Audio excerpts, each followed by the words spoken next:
The following is a special presentation of Digital Horizons, the leader in sports highlights entertainment.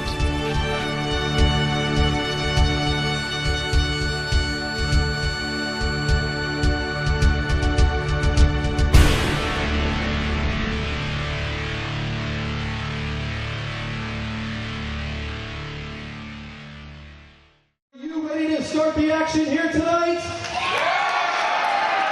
All right, here we go. Fans, let's get underway. Let's not delay, and let's start this evening's action.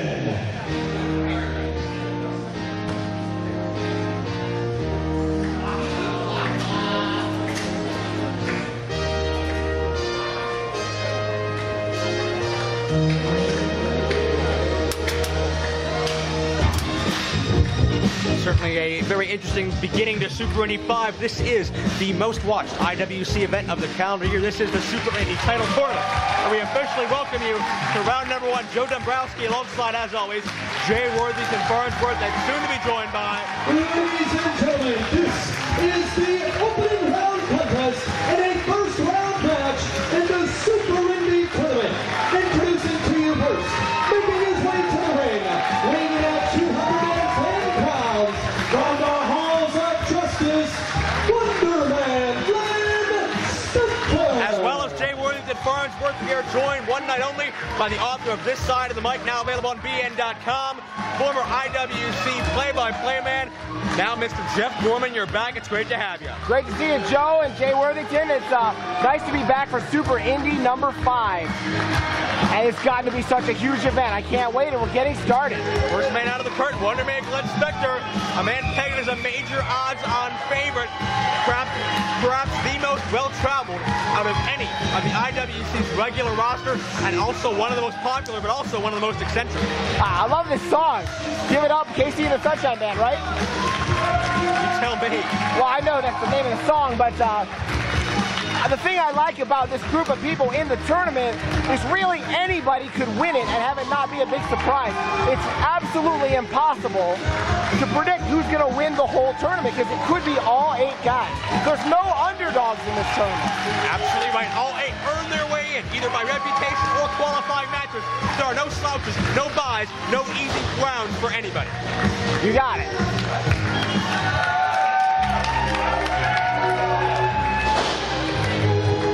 Glenn Spectre stated, even though he's all about fun and games normally, tonight he means business. He wants that Super Indy championship more than anything. And ladies and gentlemen, introducing his opponent, weighing in at 186 pounds, he comes from the edge of sanity, Delirious.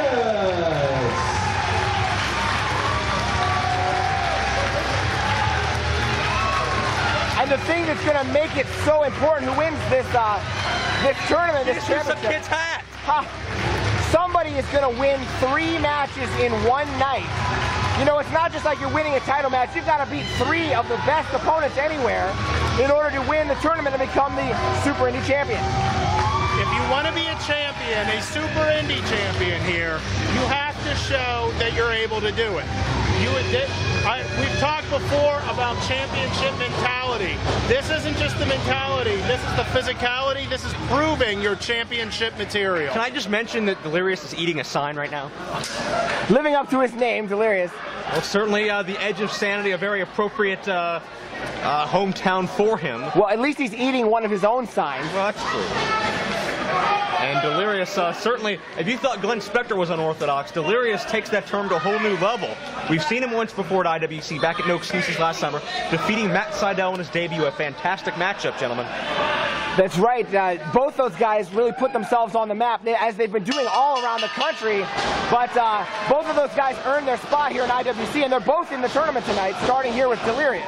You know, we're using a lot of these big fancy words. Let's cut to the chase. This match is going to be downright weird. Okay, there we go. Weird. That works.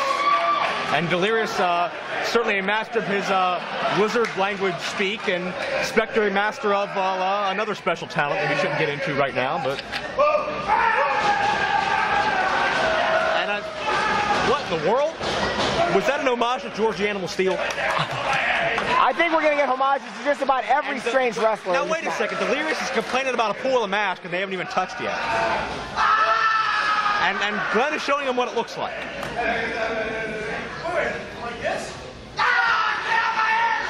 How can these two guys be having a sensible argument in the center of this ring? I don't get this.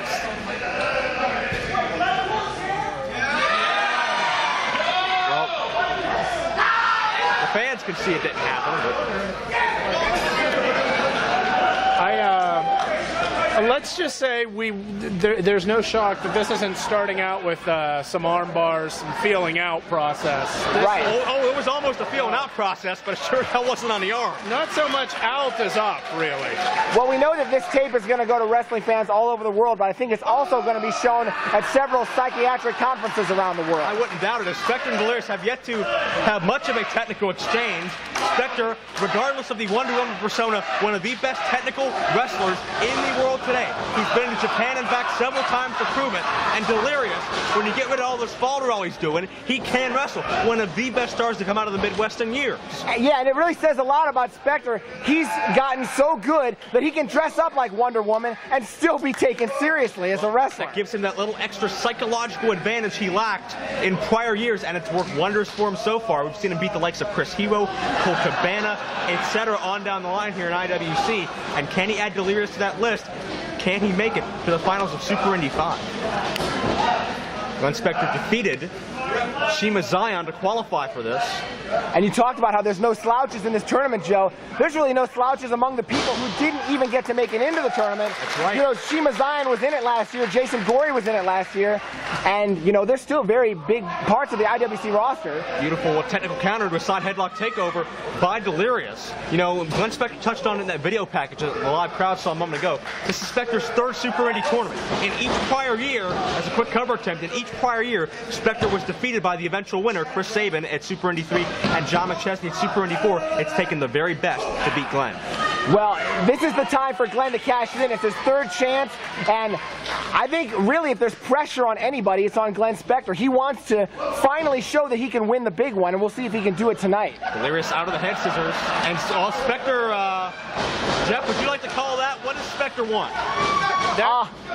Farnsworth, please take it. You're more versed than I am. That would be a Spectre. It's a crotch first attack. It's a very unique. I was on the receiving end of an attack like that with Glenn during that press conference, but I don't want to talk about it. And he's grabbing CJ Sensation. Thank you, Farnsworth, for saving me from having to describe that. No problem, Jeff. No problem. CJ Sensation, of course, competing in Super Indy 1 some years gone by, had that memorable match with Loki. That's right. That was really something else. It really put Loki on the map here in IWC, of course, as he is everywhere.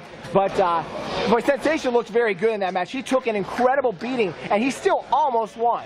Big smile on Glenn's face, but now it's back to business. Go behind by Delirious. Spectre counters. Go behind of his own. Can we keep it clean? Can we keep it PG-13? Possibly. Oh, Delirious has an idea. What? Not sure. Wait a second. He's sticking his hand in his mouth. Up, you got it in there. Guess he was greasing himself up, or whatever you want to call that. In baseball, this would be called a spitball. And he powers out. Give credit to Delirious. The unorthodox offense is working. Duck in the right hand, a second counter. Uh-oh. Hit the music. Not ballroom dancing. And Spectre right over into an arm drag. Not just doing it for pleasure anymore, guys. That psychological advantage helping him out in the match. Well, wrestlers have proven they can dance on Dancing with the Stars. Sunset flip. Well, that's true. Delirious rolls through, up and under Glenn Spectre, but Spectre traps him. He's got him by those, what do you call those? Tassels? Tassels. Oh, no, he's riding him. Ride him, cowboy. Oh, insert Brokeback Mountain reference here as Delirious is on the top. Again, thank you, Joe, for preventing me from having to throw out the first Brokeback Mountain joke. So we're off and running. And Delirious, I never thought I'd say this, but I think Delirious has been thrown off his game. He's used to the one doing the psychological machinations. Now he's thrown off. That's right. He's asking himself, am I the weird one in this match? Delirious is in his opponent's shoes, and that poor kid got his seat stolen, and that's not going to work. I think he feels that he must now up the weird ante. That's not what Super Indy 5 is all about. It's about athletic competition in the ring. And Delirious getting frustrated. Obviously, he wants to make a statement here tonight. I don't think you want to do that. Let's go, take the ring. And CJ Sensation doing a very admirable job of controlling these two rather unique entities. It took a little while, now that they're not pulling his hair. Look at the focus on Spectre's eyes. He's not taking his eyes off Delirious, and I'm sure Farnsworth, we can speculate as to exactly why, but you got to believe part of that is smart technical wrestling as well. He's got that focus on the Super Indy title. But on the other side of it, you'll notice, look at the apprehension, look at the fear in Delirious. He's not advancing like you normally see him doing. He's actually falling back and trying to figure out a way to weirdo in there. And it's working, look. He's back on the outside once again. You know, it's tough to read Delirious, but you may be right, Mr. Farnsworth. Delirious, I think he's searching for plan B or C here, because he is not getting inside Glenn Spectre's head. These people paid good money for those seats. Well, certainly a very interactive broadcast thus far. We certainly welcome all the fans watching us on who purchase this DVD on any of our affiliates, ROHWrestling.com, Smart Mark Video, etc. The most widely circulated DVD of the year for IWC is Super Indy 5, and we thank you so much for joining us. Whoa! Delirious goes high risk. Spectre charges towards him to counter, hip lock countered. Spectre tries to take him over as well, but Delirious, beautiful. Nice bridge. Grabs the legs into a cover, Spectre reverses. Delirious first back to his feet, able to catch him with an arm drag takeover. Roll through, crucifix of his own now rolls up Glenn Spectre. Both bend back to their feet. What a tremendous exchange so far, and Spectre's hurt from that kick to the gut, and Delirious feeling a little cocky. And I think the thing that's going to determine this match, don't waste time, is who can wrestle their kind of match. Of course, Glenn Spectre likes to keep things on the ground. Look at this. He can't stop Delirious from rocking back and forth. Delirious is I think he's in his dark place. He's in some kind of zone that's not anywhere near Elizabeth PA. I don't know. It kind of looks like a happy day. Figure 4 lip lock. That's going to snap him out of it if anything will. Now wait, that Delirious has a lizard face and speaks lizard language. Is that bestiality? Oh my Lord. Not what I needed to see. And the fans chanting, there we go, Brokeback Mountain. Actually, the name of Spectre's new signature maneuver, that elevated powerbomb, that's the move he used to beat Shiima Xion to get into Super Indy 5. These people want to see you wrestle, Delirious. Come on. Well, I think Delirious is shaken up. He's a little verklempt. Yeah, this is not the way Delirious wanted to go. I think he's offended that Spectre forced himself on him. I don't know what to call this. Just wrestling or a soap opera here? Am I in the right building? This has been a long... Oh! Apparently I am. Method to the madness, folks. Just like that, now Delirious, the one outsmarting Glenn Spectre, and he is in firm control of the situation. He's got the camel clutch. Cameraman, zoom it. This has been one giant mind game so far, and right now it's advantage Delirious, but who knows how long that's going to last. Well, Delirious has been waiting a while to get this opening. We're going to see some wrestling out of him right now, but what I was about to say before is we'll see if Delirious can go to the top rope at some point. Cover, 2 and a kick out. As opposed to Spectre, who's going to want to keep it on the ground. That may be the determining factor tonight. Great point there. Glenn Spectre's going to want to keep it on the mat. Delirious, a more well-rounded style. He can fly, he can brawl, he can throw his elbow pad at you. He can do just about anything. Putting those hard knife-edge chops in the corner. I think Delirious is a little more focused than he was in the past as well. I think that kiss kind of offended him a little. We're not hearing any lizard speak. We're not seeing any machinations. But the thing is, this is such a long road because whoever wins still has to wrestle 2 more tough matches tonight. So everybody's just in for a long night if they want to win this. Beautiful snapmare into the reverse chinlock. It's going to be a test of endurance. It's going to be a test of guts. It's going to be a test to see how much you have deep inside you. And it's going to be a test of who can adapt to the different styles of their opponent. Spectre going to get back up to a vertical base. Elbows to the midsection. Hands coming alive for Glenn Spectre. He starts to make the comeback, but gets cut off by the knee quickly. Jay Worthington Farnsworth, you're very intelligent. You've been all over the world. Do you have an early prediction for Super Indy 5? I've been saying since day one, well, day one since Super Indy 4 ended. Well, that was day one. Yeah. Balls Hot Troy Lords is my pick on this. He's got a look in his eye that says he's hungry for 10 pounds of gold.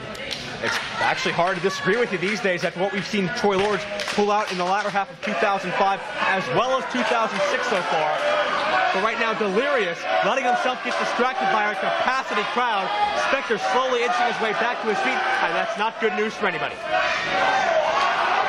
And now Spectre with a comeback here. Firing away stiff Japanese-style forearm shots, followed up with a knife-edge chop. You know, nobody asked me, but I think I have a prediction for tonight, too. Like I said, anybody could win it, but something tells me it's going to be Claudio Castagnoli. I think he's on a roll. I think he's going to do it. So we'll see who's right. What about you, Joe? He says it's Troy. I say Claudio. Who do you think's going to win? Well, until I'm proven otherwise, I got to go with Glenn Spectre. Okay. Another guy who's been on a roll, and another guy who has been working for this for years and years and years. Tonight just maybe the pinnacle of that hard work. And look at this delayed suplex. Great power by the Wonderman. This shows you how Spectre has expanded his offense. We haven't always seen this kind of power move out of Spectre, but we're seeing it now. And listen to the fans counting along. Is my watch broke?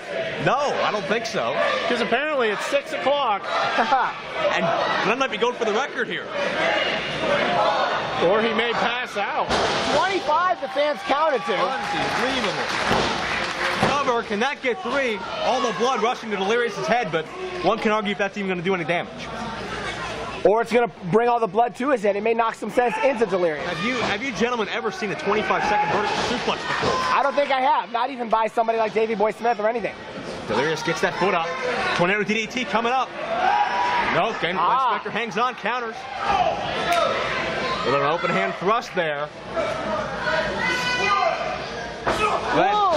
Leg lace takedown, that dragon screw from the second rope, extra impact. Uh-oh. And now he's going to tie him up on the mat. He calls it final justice. He's put away many an opponent with it in the past. Could Delirious be added to the list? You can see the pain etched on that face. This is what he wants. Keep him on the mat and make him tap out. But can he do it? Delirious grabbing for anything he can get here. Grabbing the referee's not going to help. Gets to the ropes, however. CJ Sensation forces a break. Delirious able to get to the rope, but Glenn Spectre's feeling it here. And Delirious is hobbled here. He might not even be able to make it to the top rope, even if he gets the opportunity. Spectre's got that momentum firmly on his side right now. Delirious retaliates with a forearm shot. And you can see, testament to how hard these men are battling now. Keep in mind, this is just the first round. And listen to those shots to the side of the head to the temple. Open hand strikes by Delirious. Delirious doesn't want to get one of those dragon screws again. Oh, he's going to go for it again, but Delirious, variation of an enziguri kick counters. Looks like Spectre was trying to do the dragon screw on the other leg this time. Look out. High risk. Oh, cross body to the back. You want to talk about innovation. Very unorthodox. Wins it. Wow. Here's your winner, and advancing to the semifinal round, Delirious. Like I said, anybody could win this thing. Some people. Ladies and gentlemen, the following contest is opening round action in the Super Indy 5 tournament. Introducing to you first, weighing in at 173 pounds, from St. Louis, Missouri,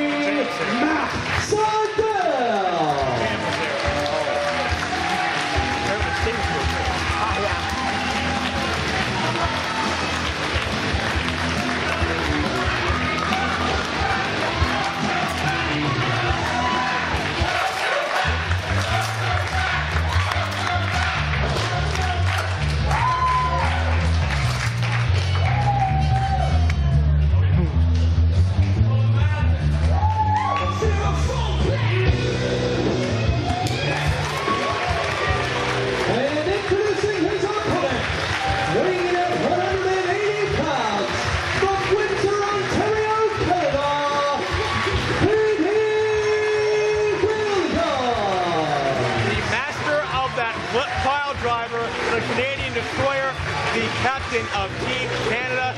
He is Petey Williams. Set for action round 1 of Super Indy 5 here in the IWC, taking on Midwest Indy standout and Ring of Honor star Matt Sydal. Well, Joe, we've been talking about how it's going to be tough for somebody to win 3 matches, but Petey Williams has a secret weapon. It's not really a secret. That Canadian Destroyer will end any match if he can hit it. And if he can hit that move, especially early in a match, he could have the stamina to go all the way. If he can hit it is a big if. Matt Sydal is no laydown opponent, however. Trained by AJ Styles, I'm sure he's gone to his mentor at some point and discussed possible ideas against wrestling someone of the caliber of Petey Williams. Absolutely right. Matt Sydal has been pegged by a lot of insiders and fans alike as perhaps the next national breakout star in independent professional wrestling. But Petey Williams, he's already there. Spike TV every single week. Well, can Matt Sydal hang with the likes of Petey Williams? We're about to find out right now. Joe Dombrowski, Jeff Gorman, Jay Worthington Farnsworth bringing you Petey Williams versus Matt Sydal. Well, Petey Williams, a former NWA X Division champion, so he's already a bit of a made man in this sport. But Sydal has already had a breakout year. He's really climbing the ladder in Ring of Honor and putting himself on the map himself, you know, in that work. But of course, winning Super Indy tonight would really make him a breakout star. We touched on it a moment ago. Matt Sydal, he has one of the best mentors in the game today, AJ Styles. You couldn't ask for a better mentor. And he's also been a tag team partner of AJ Styles, and they've formed quite a good team.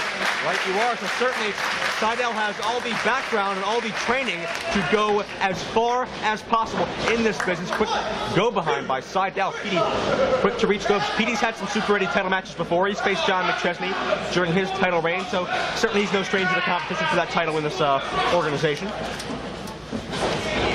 Collar elbow, center ring.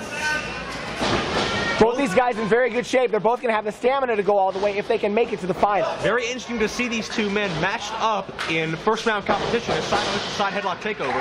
Sydal was the winner of last year's Ted Petty Invitational Tournament over in the Midwest in the IWA promotion. He withstood, I believe, 16 people in a two-night tournament to get that honor. And Petey Williams, a former ECWA Super 8 tournament champion. Well, that's an advantage that both these guys have. It's agility countering that armbar. Neither of these guys have to wonder, can I do it? Can I win a big tournament like this? Because they've both done it in the past. And in the case of Sydal, his was over 2 nights. He can say, look, just one night, I can win 3, I can do it. And I know Petey's got that confidence as well. Roll through here into a cover attempt. And both men back up to the vertical base. And I know Williams has a lot of stuff in his arsenal. Of course, Sydal has to avoid the Canadian Destroyer, but Williams has to keep Sydal on the ground. He's another guy who can really strike from the air. Hard knee to the midsection by Petey Williams. Going into that side headlock. Sydal still looking for his first victory here in IWC rings. We, of course, saw him and Delirious make their debut on the same night last summer. No excuses. That was a great match. That was a fantastic contest. Delirious narrowly got the upper hand there, but now Sydal back to prove himself all over again, and a deep, deep arm drag. A second time takes down Petey Williams into a beautiful standing drop kick. Petey getting a little frustrated in there. He has to make sure his temper doesn't get the best of him. He got mad, he got up, and he walked into a couple of offensive moves. Petey needs to calm himself down a little bit here. And now he's going to the referee for some comfort. Well, that's certainly interesting. I thought we had enough of that in the last match. Petey is hiding behind referee Stephen Colder and now trying to pick his spot, but Sydal was ready for it. Beautiful thrown up. Right out of nowhere. Takeover. Can you believe the grace that Sydal executes these high impact moves? Made it look very easy. Here we go. Look, I'm gonna fly. Oh, Petey, very smart, holds on to that foot. Takes Petey back up to the apron. Superplex attempt. Suplex into the ring. Oh, but Petey fights it off. Whoa! Oh, that could be the match right there. That's right. Oh, look at this. He's going out. Everybody move. Get a power bomb him. No. Petey counters, drops the leg. Well, Petey really had to hang on for dear life there. He would have been splattered, and his chances would be over. Well, Matt Sydal, another thing we should mention is he was picked to be part of that Generation Next faction in Ring of Honor. Although he has had a lot of problems with them, it seems like half the time he's wrestling his own Generation Next guys. Oh, yes. taking the fight to the outside with a chop, but Sydal returns the favor. But just the fact that he's in Generation Next shows that he's a big star in that promotion. Matt Sydal recently completing an extensive tour of Europe. He was there for, I believe, a couple weeks in Germany and England, competing all over the area against some of the best and brightest they have to offer, as well as Delirious, I should mention. And Sydal also will be going over for the Dragon Gate promotion in Japan very, very soon. That's going to be a great experience for him. He's still very, very young. He's learned a lot already from AJ Styles and from all his opponents. But once he comes back from Dragon's Gate, he's going to have some new tricks. Petey setting up that low drop kick right into the back. I would say Petey has one key advantage over Sydal. He's vicious. He's cruel. We've seen him time and time again go ahead and just, mess a guy up. Just cause. I think that hunger, that sort of anger, that bile that he is willing to use as energy gives him the advantage over Sydal in this match. That's a good point, Mr. Farnsworth, because his attitude, like you said, it really stands out. I mean, the last match was just very weird, of course. Sydal, a big fan favorite, but Petey's just got that viciousness. You're right. That was a good point. Sydal fights back, but got tripped up on his attempt at the top rope, and now the Canadian national anthem in the Tree of Woe. God bless Kingdom James. Now, do they do that in Canada all the time when they sing the national anthem? Because here in America, we just, put our hand over our heart? I don't remember seeing that at many hockey games, but I'll be sure to look next time. Petey's got Sydal in his grasp. Backbreaker. Just bends his body in half. A lot of torque on that. Going for a submission here. And you can tell the fans split here. Petey bending away at the body of Sydal still, but we have dueling chants. Half of them respect Petey Williams, half of them respect Matt Sydal. That's right. I'm sure they respect both these guys. I know Petey doesn't really court the favor of the fans, but the fans have seen Petey in NWA really wrestling at a high level, so Petey's got everybody's respect. Sydal's in some trouble here. Petey's got to keep him down, keep him from flying, and he can win this thing. Petey's slowing the pace. He doesn't want to be caught off guard by any of Sydal's rapid-fire offense. And he's grounding the high flyer as well. Very smart strategy by the Team Canada captain. Nice stranglehold here, choking him out with his own arm. And Petey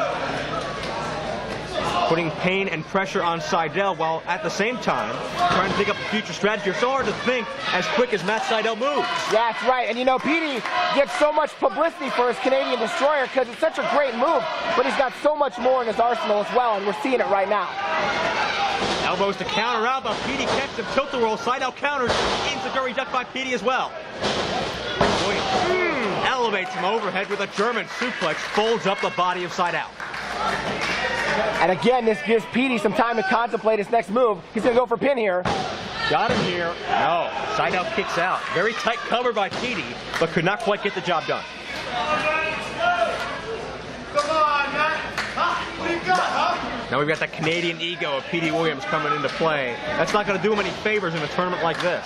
Now, answer me this, Joe. Now, are we still in bracket one? Does the winner of this face Glenn Spectre? I know you recite the website chapter and verse.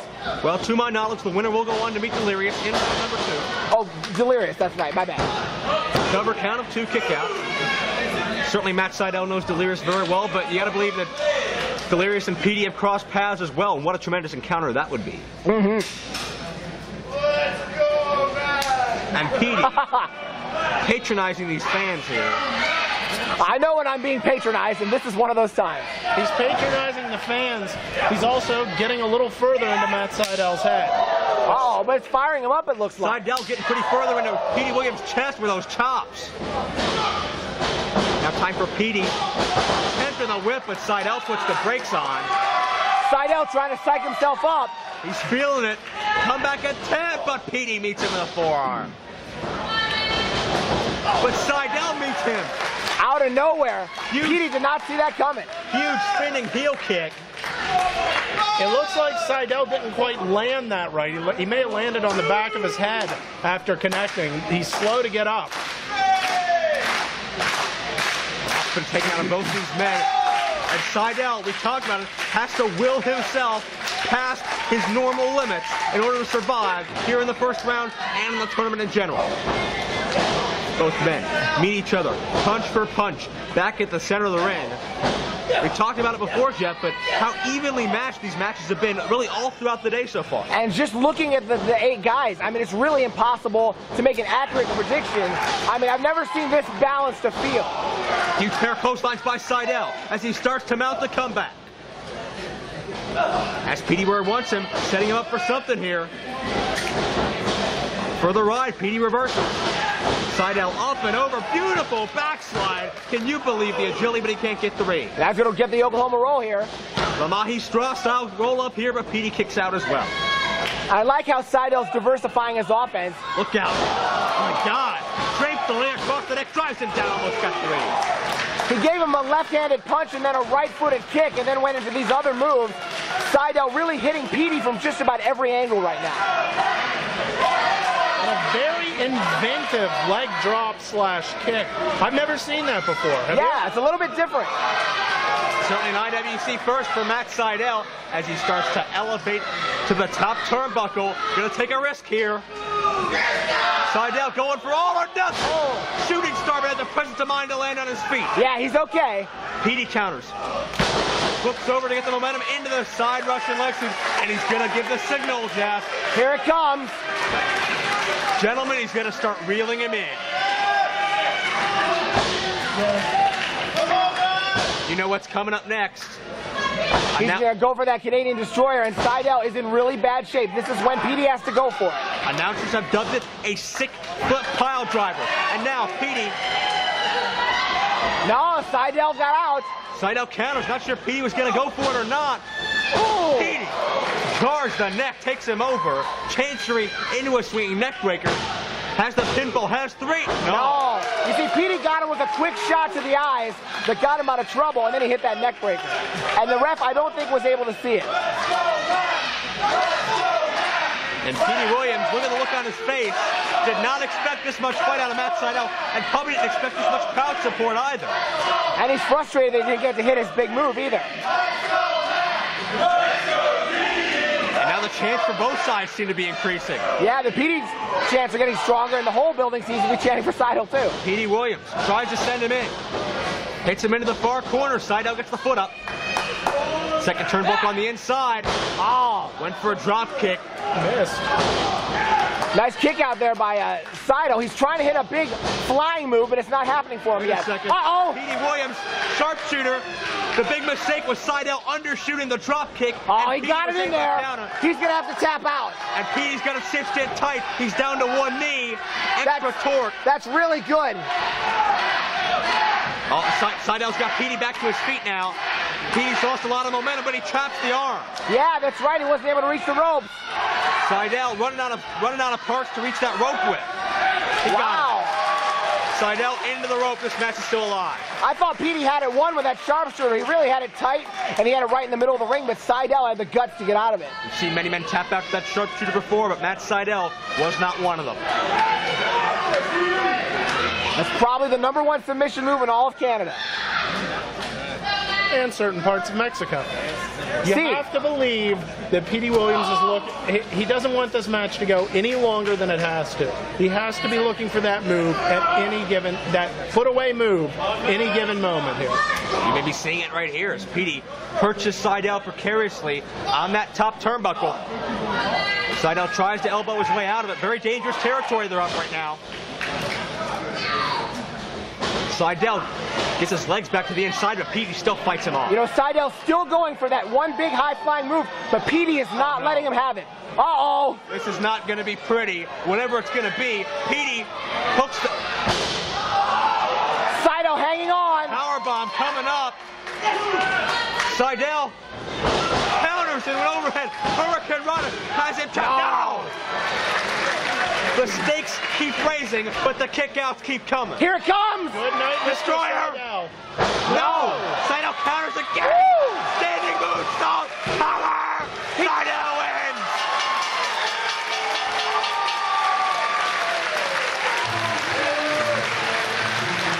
Here is your winner, and advancing to the semifinal round, Matt Sydal. What an amazing flurry at the end of that match. Both guys coming so close to winning it, and it is a whoop. Ladies and gentlemen, the following contest is continuing first round action in the Super Indy 5 tournament. Introducing to you first, weighing in at 222 pounds, and from the United Banks of Switzerland, Double C, Claudio Castagnoli. This is my pick to win it all. Claudio Castagnoli, wrestling all over the world, winning all over the world.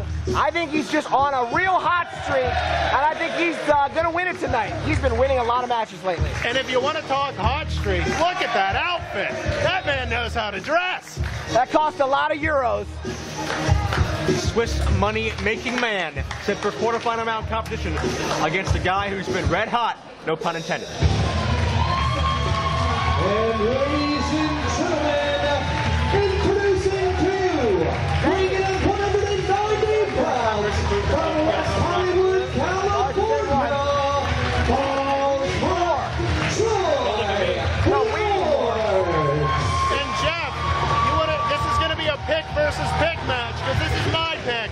That's the right. hotness, balls hot Troy Lords. It's an elimination. Joe's already been eliminated with Spectre, but you know, Troy Lords is really carrying the torch for the IWC regulars here. He's the last homegrown IWC guy left in the tournament, so we'll see if he can win it for himself and for the IWC. Certainly not to discredit the other athletes. They're all a part of IWC. Well, they're all part of IWC. I'm saying homegrown IWC. Exactly. Guys who started in IWC. Troy Lords has been here for about 5 years, and he's certainly paid his dues. He's certainly made more than enough necessary sacrifices, and this very well could be his time to shine. Joe Dombrowski, Jeff Gorman, Jay Worthington Farnsworth at Super Indy 5, Claudio Castagnoli versus Troy Lords. Well, it's an uphill climb for Troy Lords. He's got tons and tons of ability, but this is a big night for him. He's really focused on winning the tournament, but he's got a tough draw here in the first round, not only from an ability standpoint, but Claudio's got a really big size advantage here. Absolutely right. Claudio Castagnoli defeated another smaller competitor, Jason Gory, in order to qualify for this tournament. Troy Lords, well, he defeated Shiima Xion to retain his Super Indy 5 spot, and of course had that tremendous 20-minute time limit draw for the Super Indy Championship against John McChesney last January.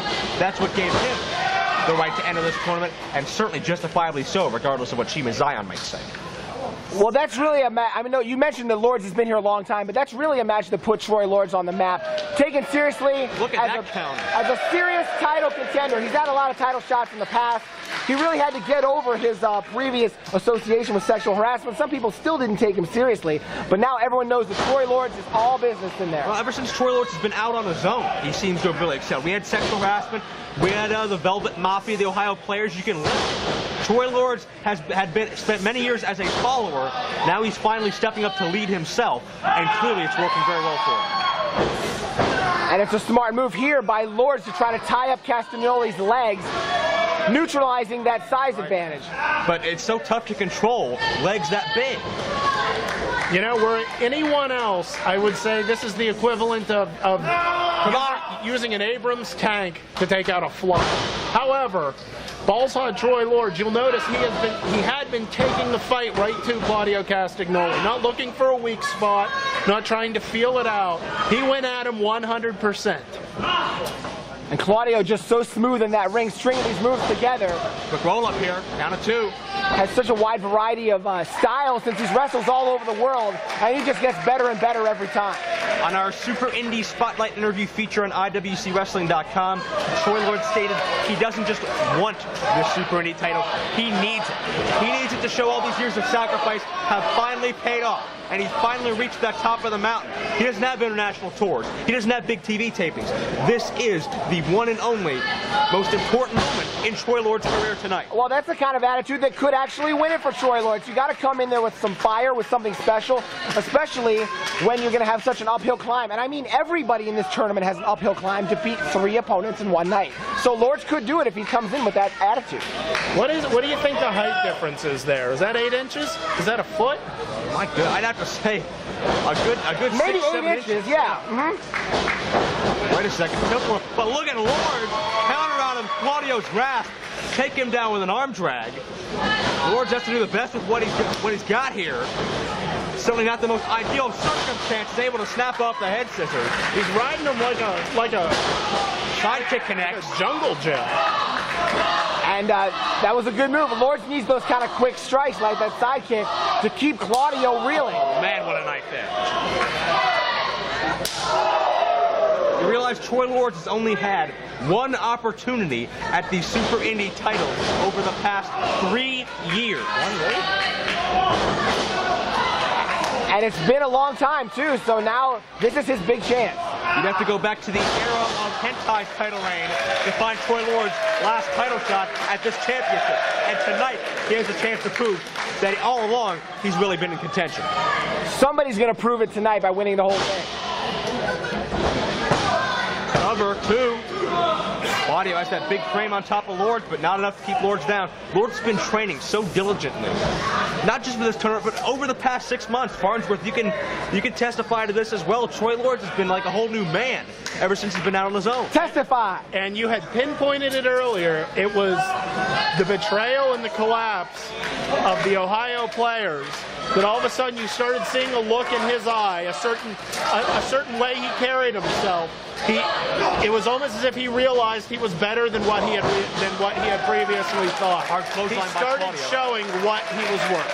And you add to that the quote-unquote defections, for lack of a better term, of Shirley and Hentai going into business for themselves rather than being the locker room leaders they once were. I think that motivated Troy Lords to step up as well. And Troy Lords' first major single win was against Sebastian Dirk, and ever since then, it's been no looking back. So it's really all building to this one night for Troy Lords. We'll see if he can cash it in. We'll see if he can get out of the first round. Well, now let's see if Claudio can beat the record of 25. That's right. You got a stopwatch, Farnsworth? Well, we got fans. We got several hundred fans keeping us up to tabs here.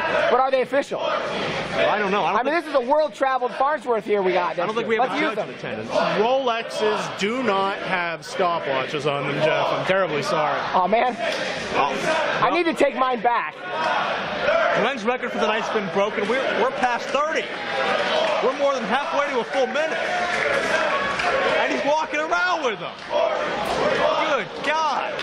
This strength is ungodly. He's looking tired. Count faster. You gotta be kidding me. He's going for a minute. He's trying to get a minute.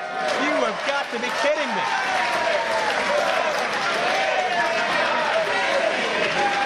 Oh, he's still going. Exercises with Lords on his shoulder. That was about 65 seconds. And that's going to be no. Well, I'm surprised. I am surprised Troy Lords is not unconscious. And Claudio's showing why he's one of the best. Oh, yeah. I'm surprised Troy Lords isn't like vomiting blood at this point. Good Really? Lord. Upside down, up in the air for more than a minute? How can he come back from that? And there is a European uppercut by a European. Hard shot echoed throughout this building. And now Troy Lords has got to be dazed and confused right now. Got to have a lot of cobwebs. Cut another cover. And you know it's taking a lot for him to kick out of those covers, considering how much body-on-body Claudio is exhibiting. That's right, but Lords is going to stick this out any way he can. His body is going to have to overcome this assault in order to fulfill his dream. Like we said, reaching down to surpass your normal body's limits is what this night's about. And it's a true test right here for Troy Lords if he can do that. Back to the vertical base with some headbutts. Trying to daze Claudio. Head of steam by Troy Lords. Oh, he's going for the sleeper here. On top of that, all of Lords' body weight right on top of Claudio, but Claudio, great ring positioning, able to know right where that corner is. Man, just a thudding sound by those European uppercuts. If you'll pardon the pun, Claudio's uppercut right on the money. Aha. I'm trying to debate whether I want to pardon that pun. Claudio has Lords right where he wants him. Oh, Slam. and he threw him. Did you hear what he said right before he threw him? What was it? When we got the cover, 2, kick out by Lords. He said, watch him fly. It's like Lords. He had to have cleared at least half the ring. At least. But Claudio, he's doing great here, but he's got to somehow find a way to put Troy Lords away, and he hasn't been able to do it yet. And again, we seem to have some sort of a mixed crowd here. Certainly, Troy Lords has gained the respect of a lot of our regular fans, but Claudio's reputation supersedes himself as we got a mid-ring slugfest. Whoa, he chopped him down with that enziguri. Enziguri connects right to the back of the neck. I think it shows, I mean, we're hearing the fans chanting for just about everybody. I think it's showing respect for everybody's ability. All these guys, their reputation has preceded them. And even if they don't like everybody, the fans will give people some props. I haven't heard anyone chanting for Joe. Well, I'm not out there. This is not about me. It's not about us. Not about announcers putting themselves over here. This is about Super Indy 5. Well, they were chanting for me. Oh! Well, I think you slipped them a bribe, but be that as it may. Mid-ring slugfest. And Lords is coming back after more European uppercuts. Lords is getting the better of this slugfest. You wouldn't expect that looking at these two. Lords with a straight shot to the head. That low drop kick connects perfectly. Claudio getting out of there, and that's not good for Troy Lords. He's just starting to get his momentum, and Claudio's getting himself a timeout. But wait a minute. All or nothing here. This could prove fatal. This could make the match. Lords on the top rope. Diving with a plancha. Dove off of the steel post. And if that move doesn't work, you hear a splat. And what that steel post did was it gave him the basis so he could actually fly that, what? That was a good almost 10 feet, I would say. 5 to 10 feet. Yeah, look where he's getting up, way out there. You can see that took its toll on Troy Lords. You see him wincing in pain as well. But you got to believe Claudio got the worst end of that exchange. Well, now he's going to the top again, trying to capitalize. This is how he's going to win the match. Look out. Lords hits with a drop kick. Moves like that will do it for Troy. Takes down the already dazed Claudio into the cover, but a kick out at 2. But again, a guy as big and long as Claudio with those big legs, you got to just knock him into next week in order to pin him. Lords going to take another risk. Troy cannot let Claudio get up, which is what he's doing. At the top, he gets crotched. Lands very gingerly on that turnbuckle. And Claudio's got a chance here. Oh, right to the back. He's got something in mind. Oh, no. Has him elevated. Reverse suplex. Great offense by Claudio. Is he going to take him? No! That was so close. And even Claudio is surprised. Yeah, that was about as close as it gets. Troy Lords is not quitting. He will have to knock him out before Troy Lords gives up this match. Got to give it up to him for that. He certainly has the heart and determination to be a Super Indy. Ricolai said. Claudio going to look to finish this matchup off. Lords counters with some kicks to those legs. He's calling for the X-Buster. Oh, no, he couldn't. Wait, Claudio counters. Drives him down. Face first. Cover 2. Claudio, no. Again. Lords with another kick out. Again, Claudio almost had that in the bag, and he can't believe Lords is still in this match. Unbelievable.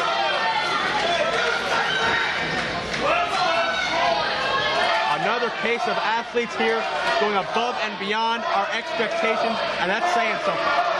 Called Ricola again. Countered. Wait, Lords rolls him up. He got him. Ricola bomb off. Lords is in the semifinals. Troy Lords is barely conscious.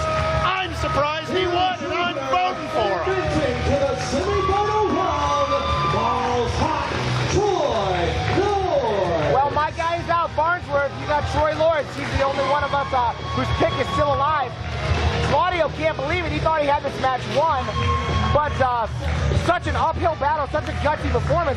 Now that Lords has made it through the first round, you know, he might be able to win it all.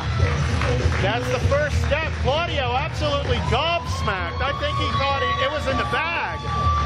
Big, well, you got to consider a mile up set here. Spoilers getting the victory over the much larger Castagnoli. Lords has momentum. Lords is feeling it. He needs that Super Indy title. Will tonight be the night Troy Lords gets singles gold. Ladies and gentlemen, the following contest is final first round action in Super Indy 5.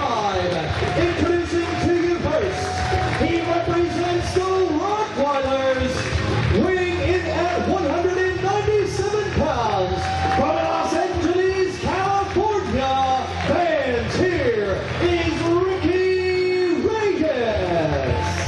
He is a Rottweiler. He is a Havana Pitbull, and he is one of the most dangerous men in professional wrestling today, Ricky Reyes. It's Alex Shelley.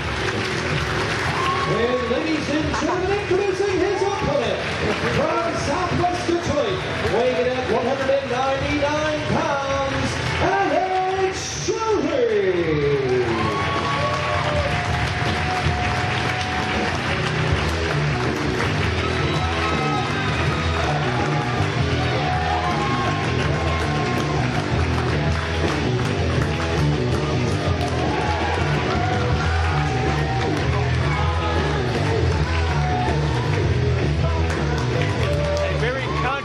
Individual, also got to be an odds-on favorite to come out on top, the one and only Alex Shelley.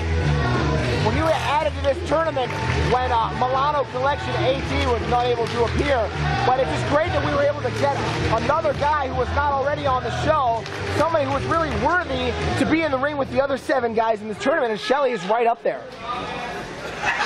And Ricky Reyes, this is a guy who really does not get as much publicity as he deserves. I mean, he's been a tag team champion in Ring of Honor. He's been in the Rottweilers with a couple of very high-profile stars in Loki and Homicide. And now that Reyes is usually wrestling on his own, he is slowly but surely making a lot of people into believers in Ricky Reyes. It is Joe Dombrowski alongside Jeff Gorman and Jay Worthington Farnsworth bringing you the Super Indy 5 quarterfinal round matchup of Alex Shelley versus Ricky Reyes. And think about this. Alex Shelley, previous tournament entrant in Super Indy 3, he went through the quarterfinals and semifinal rounds quicker than anybody in tournament history, defeating previous champion Hentai as well as, I believe, Enru, the specialist from the Orient. He made quick work of both of them, and what was very shocking at the time, and still is shocking, so you know he has credentials to go very far, very fast in Super Indy tournaments. And just the fact that he's been in Super Indy before, you know, it's not his first time in there, and he's got the chance to go all the way, and he definitely has all the ability. But at the same time, as you had stated, he's a last-minute entry. Ricky Reyes has had time to train for 3 matches in one night. Alex Shelley all of a sudden found out he was going to be in this. He didn't get the chance to condition. He didn't get the chance to prepare himself. I think Ricky Reyes, because of that, has the advantage. Well, Reyes also is a very explosive competitor. He's been able to end some matches pretty quickly as well on submissions. So we'll see if Reyes tries to go for an early submission. Well, when you hang out with the likes of Loki and Homicide, you can't be anything but tough. And certainly with those individuals, it may be a little tough to stand out at times. Reyes certainly coming into his own very well, competing in Japan, Europe, all over North America, and a beautiful satellite head scissors by Alex Shelley, who has got a lot of momentum thus far, but Reyes counters the super kick and just drops him with a quick knee. Reyes, very explosive when he has his opponent down in the mat. He's going to try to follow up here. Into the buckle, Shelley with a quick duck and drops him face first into that turnbuckle pad. They're almost a variation of the shell shock. You've seen Shelley break that out many times here at IWC. And with a kick right to the glutes, I think that sent Reyes' head even further into that turnbuckle. The lower back. Shelley wrenches him up and drops him with that neck breaker. Well, this match has been at a very quick pace early on. It's almost like both guys are trying to end it early, but it's tough because they're against tough opponents, each of them. Well, that strategy worked well for Alex Shelley back in 2004, but of course, an entirely different set of circumstances here at Super Indy 5 as Shelley certainly doesn't have as much time to prepare as the other 7, but he is a wrestling machine. He can trap you in submissions you've never even seen, never even heard of. And he's got another innovative one here, chopping the legs with the leg over top of the neck of Reyes.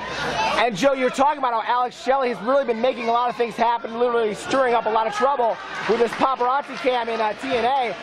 It's made a bigger name for Alex Shelley, but it's also giving him a little bit of a higher profile so people can really see what a good wrestler he is. And sometimes you got to kind of go out of the box to get people to notice you. Check out Reyes' counter to that submission, that stretch muffler. Shelley able to counter and now back in control of Ricky Reyes. You know, obviously Alex Shelley is the man behind that paparazzi cam. We've seen him torment the likes of Christian Cage and Sting, certainly always sticking his nose where it doesn't belong. But when it comes down to it, he is one of the best wrestlers in this world today.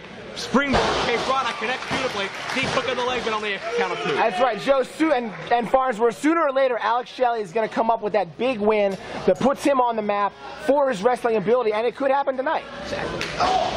Whoa, he caught Reyes hard with that punch. He hurt his own hand.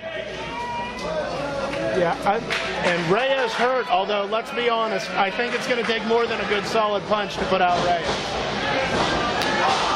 Shelley got cut off with a pass, shot to the breadbasket. Oh! There's that neck breaker variation move, and once again, this time on the part of Reyes, who hooks the leg and gets 2. Really snapped him over with that neck breaker. And Shelley still favoring the back of that neck. The torque on that was amazing. Now Reyes, those hard shots. Now we're in bracket 2 here, guys, so the winner of this one's going to face Troy Lords in the semifinals. And we got Sydal and Delirious in the other semifinal. And there's a lot of other matches on the show tonight, too. We're not going to mention them right now, but there's a lot of other stuff, too, besides the tournament. Anybody buying this DVD knows what they're in for. They know what kind of a show this is. Back suplex into the cover, but Shelley kicks out at 1, wastes no time getting off his back. Ooh! Ouch! And that kind of fired him up, despite the pain. Look out. Shelley and Reyes back and forth, and Reyes goes to the eyes. You got to hit hard if you want to be a Rottweiler, but Shelley was matching him shot for shot. And Coulter, what's his first name? Stephen Coulter. I got it right that time. With these ref names. Stephen Coulter. I keep wanting to call him Ann Coulter, but he got him in the eyes right in front of the referee, and he had to warn him. He's going to watch Reyes because Reyes is going to break the rules right in front of the ref. Shelley whatever his name is. Whoa! Pumping back kick connects in the face of Reyes. Hold on a sec. That's Stephen Coulter? Oh, will you stop? Look out! Watch Shelley tope. Suicide dive through the rope. Wipes Reyes out, and listen to the respect factor this crowd has for Alex Shelley. Well, it's been a long time, as we mentioned, since we've seen Shelley here in IWC, and he has gotten so much better, and he was great to begin with. Everything he does is really quick and really on target. Hard knife edge shot. You know, it's hard to believe Alex Shelley's gotten better since his last stint in IWC. His series with Jimmy Jacobs still ranks among some of my favorite matches in IWC history, but you're right, he's just that much greater. And now taking a rip! And Reyes catches him right in the chest with a drop kick. Nowhere for Shelley to go to dodge. The good old defensive drop kick. It bought Reyes some time, and now we'll see if he can try to hook him up, maybe possibly go for a submission here. Reyes now going on the offensive. Big scoop slam positions him. Jumping knee. And again, this is the kind of situation where someone like Ricky Reyes could really become a big star, get out of everybody's shadow if he can win this entire tournament. Everybody will know who Ricky Reyes is if he wins this. Absolutely right. Now Reyes looks like a nerve hold cinched in. Pressure applied to the trapezius. He's going to try to wear him down. Wrenching that neck as well as Alex Shelley starts to battle back. Reyes maybe checking for teeth, but meets him with a forearm and Shelley right back with the enziguri. Boy, every time Reyes... Listen to these kicks. No commentary necessary. Ow! That says it all right there. Do these men even feel pain at this point? Into the buckle, now Reyes charging. Shelley moves, Reyes gets crushed. Ow! Elevated backcracker. Well, they're dishing out so much punishment, but they're just coming right back, and they're just fighting right through the pain. I mean, we're seeing Shelley and Reyes just nail each other back and forth. And it's finally catching up to both men. Right, eventually you're right, Joe, and you become exhausted and it's like, oh my gosh, that really hurts. A lot of crowd support here for Alex Shelley, but you can't just count Ricky Reyes as well. Originally trained in part by Antonio Inoki, a man with an MMA background. That's right. Reyes has been in there with just about every style you can imagine. A kickboxing background as well, a jawbreaker. Knocked a tooth loose, and now Reyes with these shots as well. There you see that kickboxing background right there, Joe. You can see he's learned from his Rottweiler friends and is training well. Reyes attempts to send Shelley in. Shelley with a reversal double knees, catches him high in the throat. Kick to the midsection, follow through, takes him down. We're seeing a lot of different styles throughout this night, but this is definitely the hardest hitting match we've seen in the first round. And really, when it's when Ricky Reyes is in the ring, were you expecting anything different? No, definitely not. Hard elbow to the temple by Reyes. Takes Shelley off his feet for a split second. That's all the time he needed. But Shelley comes right back. Another evenly matched contest. Shelley spurts in with that DDT. That could be it. Cover. Shelley get it? No. No. Count up two. Hooking him up. But right into a regal stretch. And is Reyes going to tap? Shelley knows about every submission move in the book. He's trying to inch him toward the ring, but Reyes made the ropes with his feet. Reyes is double tough, able to last that stretch and get to the ropes in time. Well, both these guys have taken a lot of punishment, and now they're thinking, look, I've got to win 2 more matches after this. How can I put my opponent away quickly?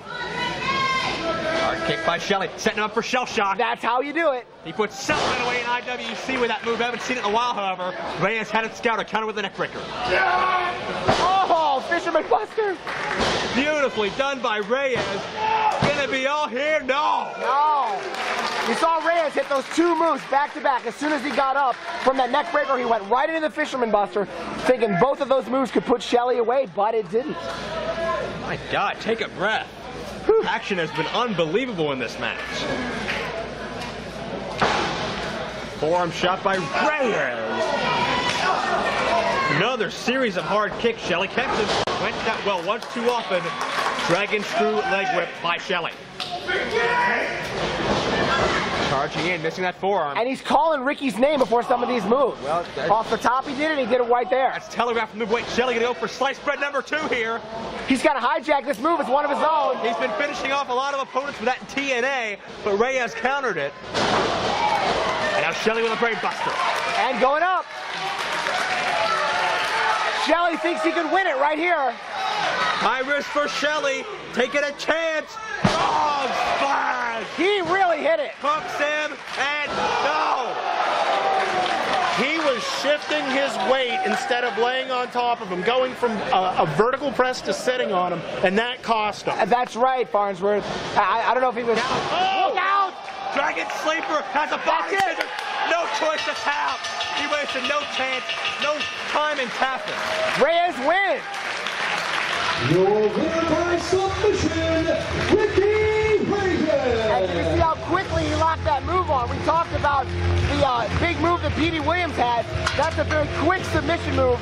And Reyes, if he could lock that on 2 more times, he'll be your Super Indy champion. Well, it looks like our semifinals are set, Joe. Just like a Rottweiler, it becomes deadly real quick. And that shows why he's one of the Rottweilers. Wrenching back into that Dragon Sleeper, into the body scissors. Nowhere for Alex Shelley to go.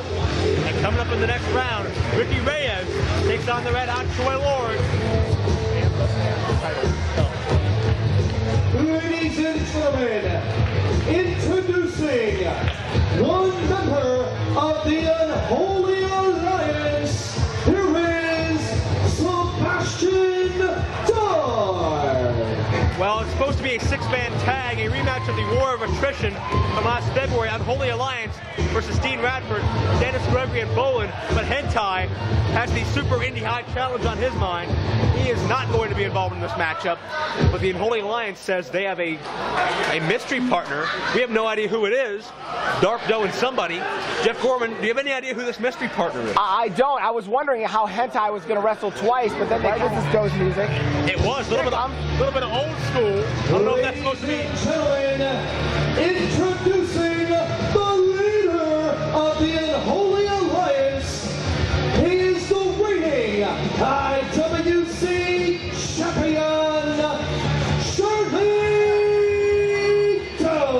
Guys, I don't know if this is supposed to be symbolic or anything, but we haven't seen Doe use this music in a couple years. Let's see. Seacrest out. Well, who's the third guy? Tonight at Super Indy 5, you're going to see a lot of great athletes. You're going to see a lot of great matches. And I'm going to be the first to tell you, you're not looking at two great athletes right now. But you're looking at two sons of bitches that love to fight. And tonight, unlike every other match, I am not here to give you interpretive dance. I am not here to give you a million high spots. I'm here to give you blood, sweat, and gore. So, I'd like to remind all you people of something.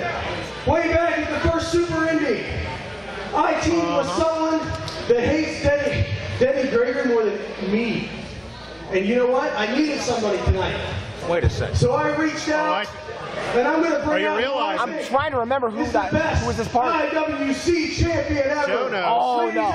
Oh, I know now. My friend and your enemy, Jimmy Effin Vegas. Oh, it's Jimmy Vegas. That's right. It was them against Sandman and Balls Mahoney in Super Indy 1. We haven't seen Vegas in months. That's right. He's been gone for a long time. Many months. We have not seen Vegas in an IWC ring full time in well over a year. Unbelievable. I don't know if Vegas has a vendetta with Norm as well. Or Ladies and gentlemen, introducing the newest member of the Unholy Alliance from Las Vegas, Nevada, weighing at 255 pounds, Jimmy Vegas. You gotta wonder if this Look at this. Jimmy Vegas joining Doe and Dark. Is this just settling? And Hentai, actually. Is this settling a score with Dennis Gregory? Does he have a problem with Norm as well? Maybe we'll find out. I'm gonna go way back here. This is the Rick Rude. If every one of you fat, out of shape, Pennsylvania piss ants just shut your mouth for a minute, I got a few things to say. It's been a long time since I've been in an IWC ring. Not long enough! That's a good one there, sweet and sour. When Bill called me up and said, hey, the IWC Army wants a war. I was the first one. What's the war of the words? What? What's the war of the words? What? Danny Gregory, we've gone way, way back. What? Sicily, 1942. Anyway, Danny Gregory, we got some unfinished business. You went off to a war, and you're coming back to one. You know what? I'm not even waiting for this match to get in the ring. Let's go back and kick their ass before they even get here. What? It's on, guys. Doe, Dark, and Jimmy Vegas are the Unholy Alliance. They're going after Gregory, Radford, and Bolen. Well, whether it's one night or whether it's a permanent deal, Jimmy Vegas is on the same side of Doe and Dark, and they were waiting for him on the other side of the curtain. Bolen, Dean Radford, Dennis Gregory started this matchup off already. And Gorman, you can say better than anybody here about the great wars Gregory and Vegas have had over the IWC title in the past. That's right, and it came right down to Gregory's last match before he went off to war, the bout that he had with Jimmy Vegas, and obviously there's still some bad blood because it was that hatred that led Vegas to Doe and Dark's side. And it's Bolen with a hard slam to Shirley Doe to start this matchup off in the ring. This is going to be chaotic. There is no disqualification, as we just heard mentioned by CJ Sensation. Ladies and gentlemen, referee CJ Sensation informs me this match is no disqualification. So they can do just about anything here. This is a war. And if you're the IWC, which we are, you have to be happy that you've got a big tough guy here like John Bolen and Radford and Gregory, who have 3 IWC titles between them. So I think the IWC is very well represented here.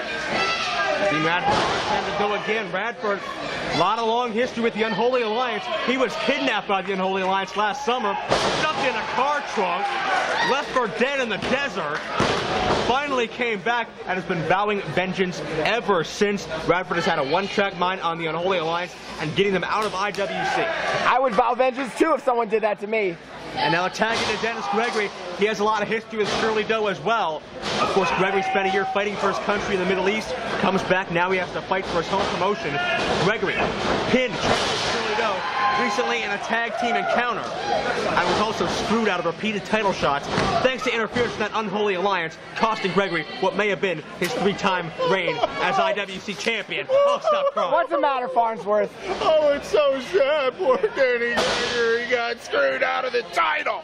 Oh, wow, wow, wow. You're looking at 3 men that have been screwed over time and time again in the Unholy Alliance, but there were no river of tears for them. They're getting there, come on. Now, Farnsworth, how can you figure that they've been screwed over? I mean, Vegas has won the title twice.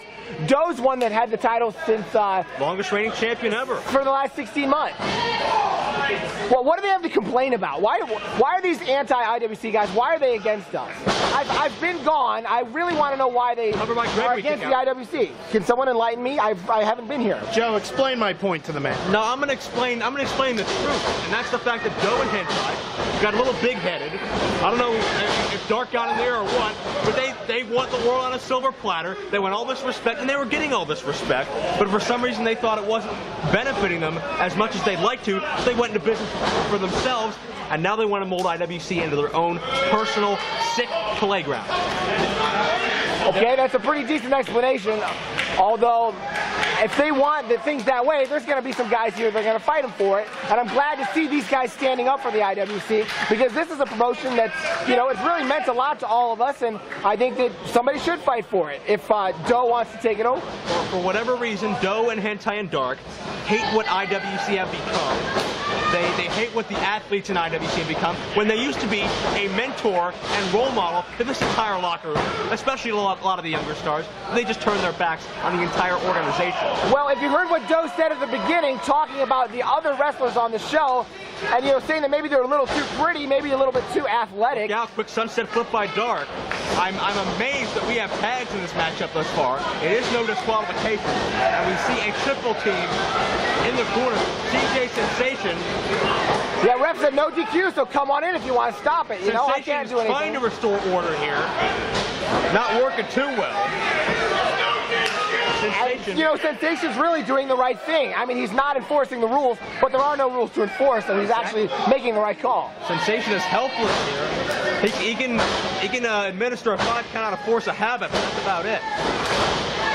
Well, I think Doe and Dark like other wrestlers who look like them, who act like them, and they're good wrestlers, but, you know, they have this sort of a dark image, and I think that's what they want. Gotta wonder if there was a falling out between Vegas and Norm Connors as well. Vegas hasn't been around in IWC in several months, not sure exactly what the details of that are, but Gregory, charging with that flying forearm, takes down Dark lateral press to kick out. You're right. Maybe there's something we don't know as to why Vegas would turn his back on the promotion that was very good to him for a long time. Think about the success Vegas has had here in the past. The men he's beaten, Raven, the Sandman, yeah. Tommy Dreamer. He had the chance to wrestle all those guys, and IWC gave him the chance to get those high-profile wins, and he did get the wins in the ring. Think about the matches with Jerry Lawler as well. Wait a second. Looks like we got a superplex that somebody's trying to do, but it's a battle. Bolen going to give Gregory a little extra momentum here. A little bit of a tower of super duper plex off of Bolen's shoulders. Gregory drops Dark. And Bolen is fired up in there. Bolen, the former power lifter, that strength coming to his advantage now. Doe and Dean were brawling on the outside. They're back into their own corners. And Bolen, he wants Vegas. Power versus power here, guys. You know, it's a rarity you see an immovable object versus an immovable object. And yet that's what you're looking at, right? Oh my God. Shoulder block, nobody move. Well, Vegas isn't old or nothing, but he's almost looking at Bolen like he's a younger version of himself. The shoulder tackle. Bolen's still only about a year experience in this business, keep in mind. The 2004 winner of TNA's Gut Check Challenge, trained extensively by Scott D'Amore in Ontario, Canada. He's got the pedigree for success, and he's doing very, very well at putting all the pieces together as well. Manhattan dropped to Vegas. Bolen, clothesline connects as well. And we should mention those fans were chanting Bolen before. They were chanting his name, not anything else. Vegas about 260. Have you seen anybody move this guy around the ring like this?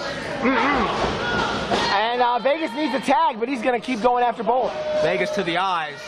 Cheap shot to get the advantage. Drops him in a side suplex. And like you said, we haven't seen Vegas here in a long time, but he's one of the best guys I've seen at using his power. He's a big guy, but he knows how to hit power move after power move to put his opponent away. It's not just enough to have power, you got to use it, and that's something Bolen will learn as he goes on with his career. Elbows by Bolen. As the crowd starts to show their IWC support against the Unholy Alliance. Sunset flip attempt. Dark trying to help Vegas out.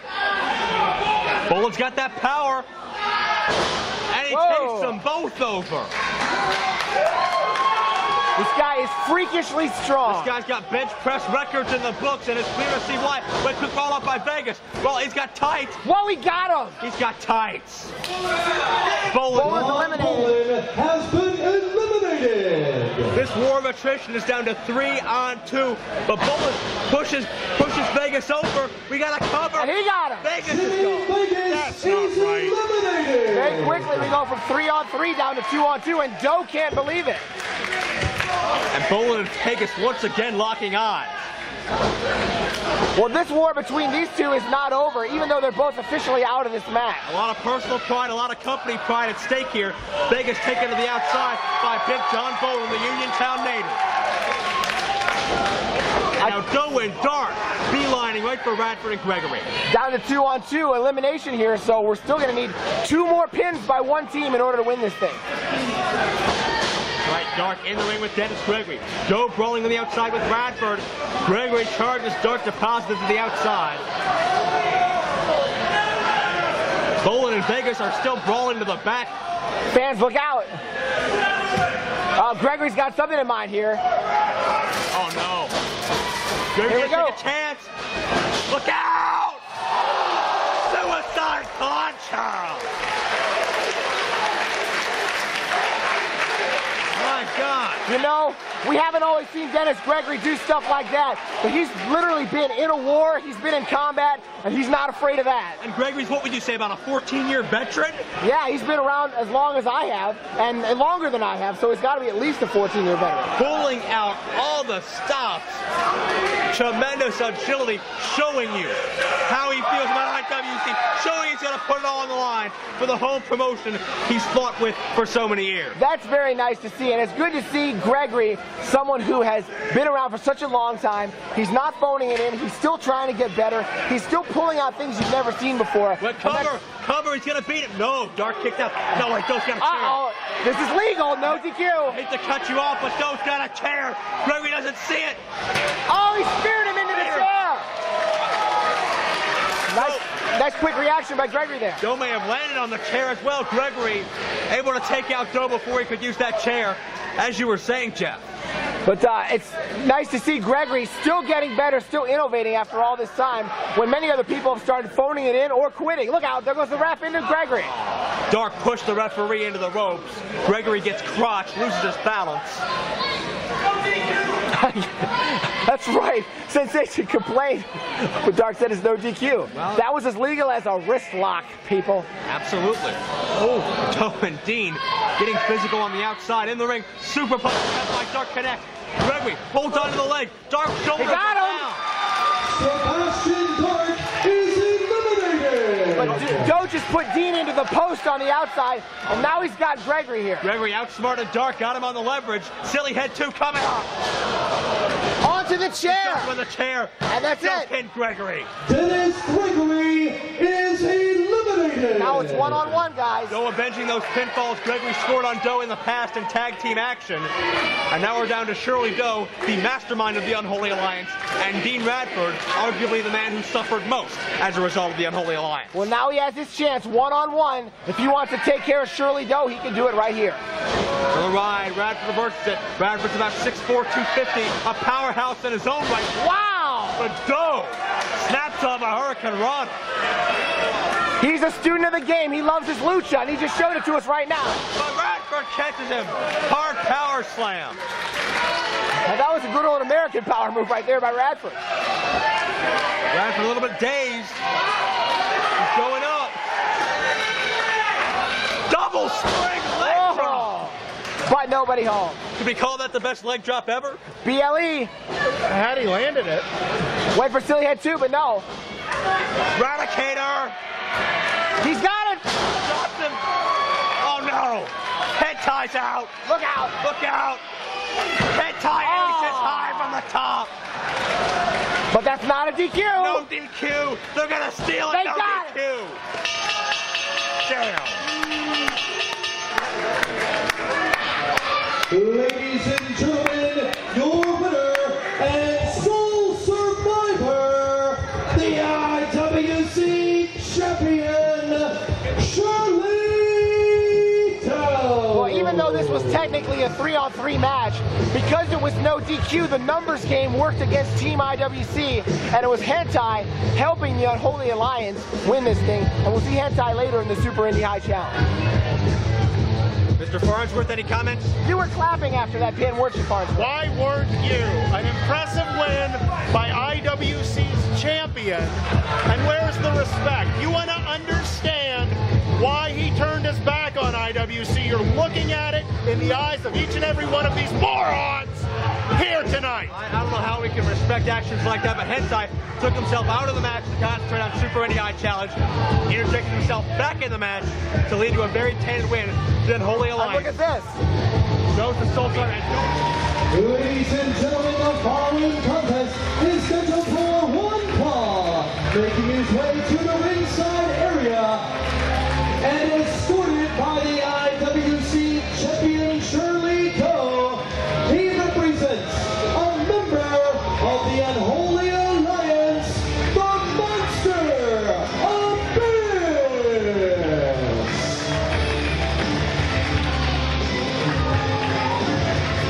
ever since this past January, Doe, Dark, and Hentai have had Abyss under their spell, so to speak. The simple-minded monster was coaxed into joining their cause, and it has been nothing but destruction ever since. You know, I'm not even sure what to say about this one. It's monster.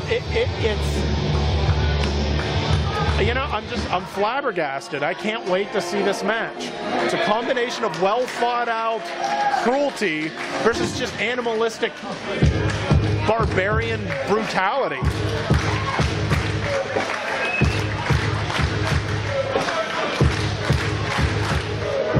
Last month in this building, he shocked a lot of spectators when he became the IWC Super Indy champion, defeating John McChesney. Of course, that belt relinquished tonight for the tournament winner.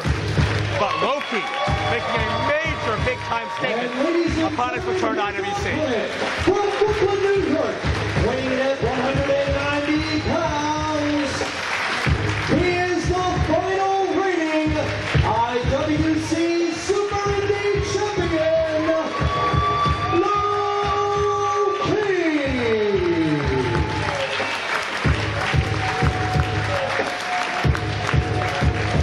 I defy anyone to find two harder-hitting individuals in this world today than the Monster Abyss and the Rottweiler Loki. You got 6'8", 350 behind the power of Abyss, and then you've got a lot of intensity packed inside the smaller frame of Loki. You can call it David versus Goliath. You can call it irresistible force versus immovable object. You can call it whatever you want, but this is historic. Joe Dombrowski alongside Jeff Gorman and Jay Worthington Farnsworth for the first ever meeting of the Monster, Abyss, and Low Ki. This is so big, they're going to start calling Irresistible Force versus Immovable Object Abyss versus Low Ki. These men have never squared off before, not really sure what to expect. Low Ki's got to hit quick and often with those feet in order to counteract the offense of Abyss. And Low Ki going to try to take those tree trunks of legs out from under him early, but Abyss just shoves them back with all that power. Can't get rid of Low Ki that quickly, although he attempts one more time. Low Ki on the outside of the ring, but what about Shirley Doe, IWC champion, at ringside for this matchup, standing behind his charge, standing behind his pet monster? Well, like you said, Abyss is a simple-minded monster, so you have the mastermind of the Unholy Alliance guiding him out here. Abyss just gonna military press Low Ki over the... Low Ki lands on his feet, Abyss doesn't realize it, charging with a kick. All that force and impact behind that blow right to, looks like it caught him right in the elbow. Here it comes. Gonna spring with a forearm. Rocks the monster again. Low Ki, hitting quick, hitting often, hitting suddenly. That's what he needs to do. And it's great to see this in IWC. So many big stars in this promotion and on this show. But to have the first time ever meeting between these two, such a huge contrast. But yet they're the same in many ways because they're such hard hitters. Low Ki and Abyss, this could be something special. Low Ki is wearing away at the lower anatomy of Abyss, trying to take care of the height advantage, trying to take care of the vertical base, and already Low Ki with stiff Kawada kicks right to the forehead of the monster. Abyss is trying to block him, but some of those are hitting. Quite a few are indeed. Abyss staggering back up to his feet and beats Low Ki with a boot. Why use finesse when you have sheer raw strength, sheer raw size? Abyss used to having a size advantage here. That big boot just came out of nowhere. The perfect counter to the rapid-fire offense of Low Ki thus far, and Abyss has got to slow this matchup down. That's right. That's exactly what he has to do. Low Ki's so explosive. One of the most explosive wrestlers you ever see. Low Ki's just got to get on him and stay on him. Even if he has to make it slow, that's going to be Abyss's style. Abyss just hammering away in the corner. Hard right hands to the top of the head. Abyss over top of Low Ki. No leverage for Ki at all as he's now choked blatantly in that corner. And we know Low Ki is so tough he can withstand all this punishment. No. Look at Doe. Hasn't Doe done enough damage? Low Ki just shoved Shirley Doe away violently. He was ready for Shirley Doe's involvement. We saw last month that stare down between Low Ki and the monster Abyss. Obviously, Low Ki, he knows what Shirley Doe's all about as well. Next with kicks, and now those vicious chops again. Farnsworth, you were there as I was. We've seen Low Ki leave red welts, handprints on other people's chests from those chops. Yeah, handprints, welts, lacerations, lasting scars on people's chests. Those chops can split skin very easily. These guys can leave lasting scars on people's careers, and now we're seeing them against each other. Abyss has one advantage in that he does wear a top to the ring, so it's not contact of flesh on flesh. He has a little bit of barrier there. It's able to shield some of the impact, but certainly nowhere near enough. As Low Ki, down on all fours, not a spot you see him very often, trying to battle back to his feet. Low Ki caught to the breadbasket, but Abyss cuts him off right away. And I'm not very happy with the fact that Shirley Doe is here, considering all the havoc that he's been wreaking. And I'd really like to see this one-on-one. I hope Doe doesn't interfere anymore. Well, Abyss going to charge here into the corner. Low Ki out of the way. Abyss tried to stop his momentum, still hits that corner. Let me put it like this. Abyss elevates an overhead Northern Lights suplex. Not a move you see from Abyss very often, but he just powered him over his head. He just showed up Claudio Castagnoli by tossing a guy even higher.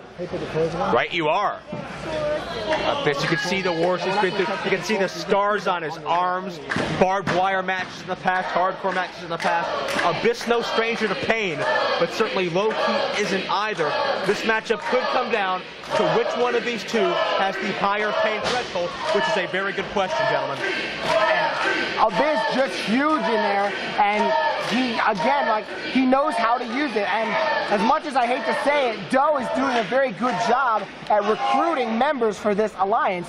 They're getting to be very, very dangerous. The 4 we saw before, plus Abyss. I think we might be in trouble.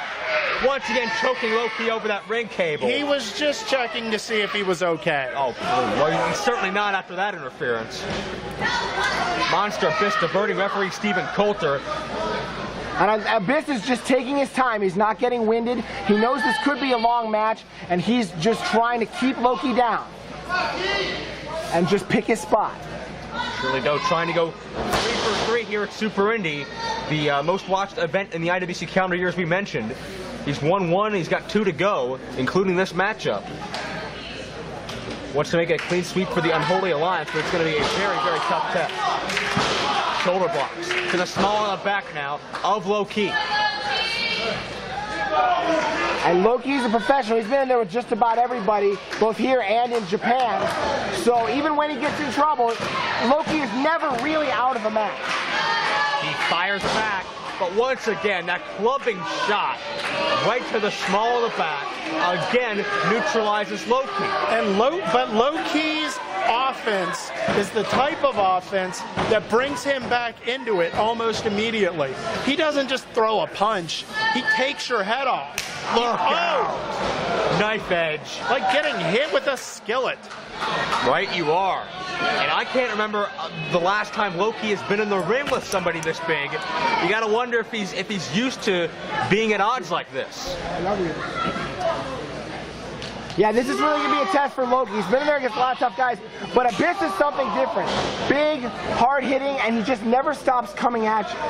One more time with the knife edge chop. And Loki, he's been in the ring with the toughest in this business. You gotta wonder if he's felt a chop quite like Abyss. Loki starts to fire back. And there's my point. 2 chops, and Abyss is on rubber legs. Gonna go rapid fire now. Hammering away at the chest area of Abyss, trying to get himself back into this matchup. Back kick. Abyss elevates him and drops him. And just like that, Abyss can cut it off, and it's right back in Abyss's corner again. Cover. Ooh, Loki kicks out what elevation on that one-man flapjack. For a second, I thought Abyss was going to be throwing Loki right at us. I was a little worried. Yeah, that was almost a 3D move. He was coming right at us. I mean, I could take it, but it might hurt Joe here. He's serious. Abyss has him measured in the corner. And he going in for the getting kill. Fired up. Gonna be going for that splash one more time. Loki, whether he knows it or not, sidestepped it. Now Abyss gonna go right into the shock treatment. That torture rack drop. Abyss utilizing that tunnel vision, going right to the next move. And key. Uh-oh, he's falling out. Of it. Look out. Dragon clutch. Whoa. He's got the dragon clutch. And it doesn't matter that he's up off the ground. This move is taking its toll on the monster Abyss. He's got that body system. We saw it earlier with Reyes and Shelley.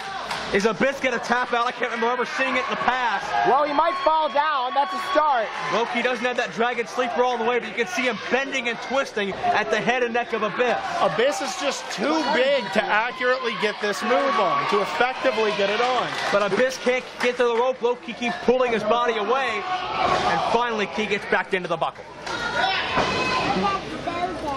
My gosh. What an unbelievable counter to the shock treatment. And now Loki trying to get his bearings once again. Abyss as well. This is good. Yeah, just stay here. That's Abyss firing away again, trying to keep the tempo slow. And it's working for him. Abyss knows that he can just take it at his own pace, and he could put away Loki here. And then, like you said, the Unholy Alliance would really have things going their way. Shirley Doe trying to silence the Loki chants, but certainly Loki fighting for Team IWC. Look out, cartwheel kick off the second rope. The tidal wave kick.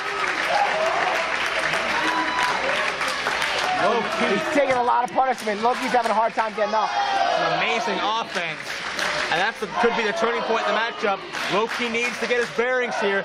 This is his best shot. Well, Loki has commanded respect here in the IWC ever since his very first performance. He got the crowd on his side in just one match, and the fans are getting behind him now because they know that this guy is a world-class player. There's those hard knife edges once again. Abyss representing the Unholy Alliance. Loki representing the IWC faithful and Norm Connor. As Loki fires away with those chops. Gonna try to move the monster. Not a very wise move on the part of Loki. Abyss puts on the brakes. Stuck on the clothesline by Key. He caught him with that forearm and it knocked him down. He had a lot of momentum, Loki did. Down to his knees, but does not take Abyss completely out. Here we go. Here come the kicks. Oh no. Listen to this. No, Oh, he Abyss stopped it. Look at that. has him goozled. Abyss has him set up. Could be a powerbomb attempt here. Can he get him up? No, Loki again elbows out of it. Shot to the top of the head. Loki on top. Double stomp. Drives all the air out of the monster. I tell you, every time Abyss goes for a big power move, Loki's able to fight his way out of it before Abyss can hit the move. The intensity in this matchup just continues to escalate. Loki Here come the kicks again. Let's see if he can do it. sets up one more time.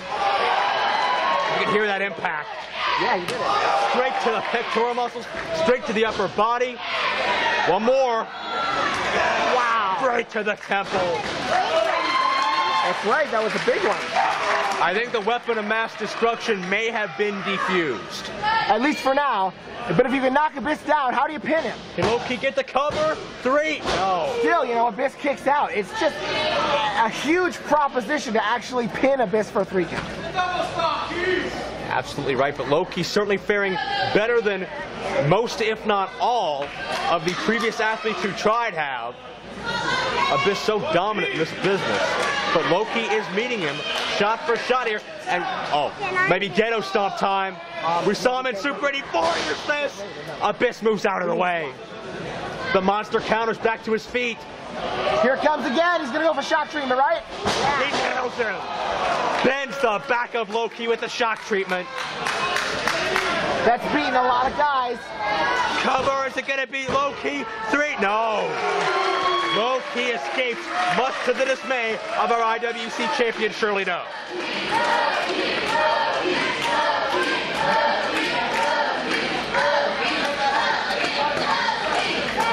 Loki's absorbed so much punishment. He's one of the toughest you'll find, but can even Loki withstand this kind of punishment?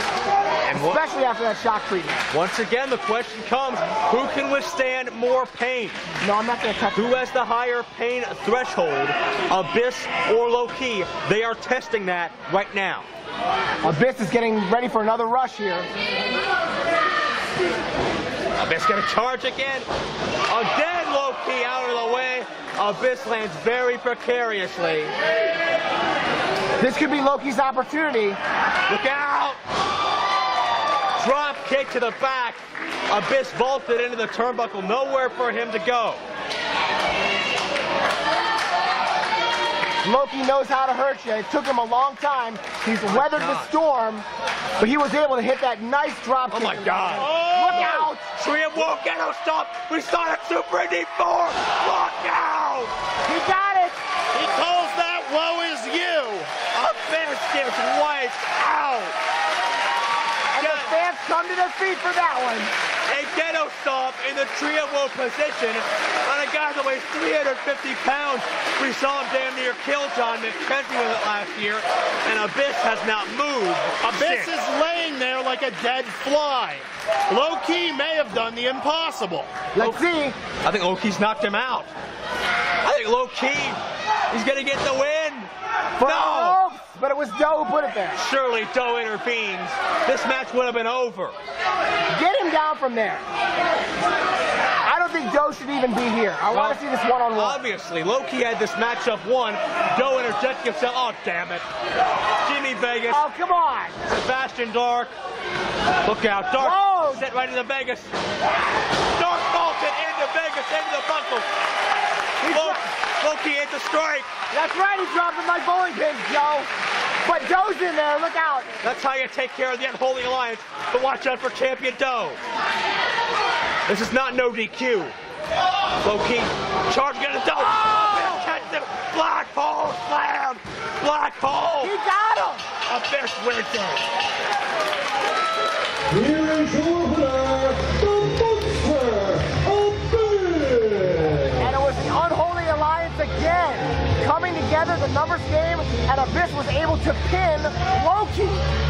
For the second match in a row, it was a distraction involving somebody not even involved in the match. This time, Joe creates the diversion. Loki unknowingly runs right into the black hole slam. Somebody's got to do something about the Unholy Alliance, and I bet Farnsworth, I bet you just lost. All I'm saying is these men were not given the respect they deserve, so they took it. I respect that. Well, very well. Be that as it may, the Unholy Alliance has got to be grinning ear to ear right now, because on IWC's most important night of the year, Super Indy 5, the Unholy Alliance is doing whatever the hell they want. They're 2-0 so far. There's a lot more action to go. I'm going to take this opportunity really quick to plug my book. It's called This Side of the Mic by Jeff Gorman, about my career as a pro wrestling announcer and a lot of other fun stuff. You can get it at bn.com. That's Barnes & Noble. bn.com. It's This Side of the Mic. And Grace, I'm telling you Daddy's name, Jeff Gorman. Say it. That's right, Jeff Gorman. Just type it into bn.com. It'll pop right up. Thank you. But listen to the crowd go nuts for Abyss. An outstanding performance, even though he lost. Certainly that matchup deserving of a standing ovation from this capacity crowd. Ladies and gentlemen, let's hear it. He's still your Super Indy champion, Loki. About another hour or so, Loki the Super Indy champion. Indeed. I'll tell you what, Loki and Abyss, a hard-fought match. The Unholy Alliance, however, 2-0. But could Loki and Abyss meet again in the future?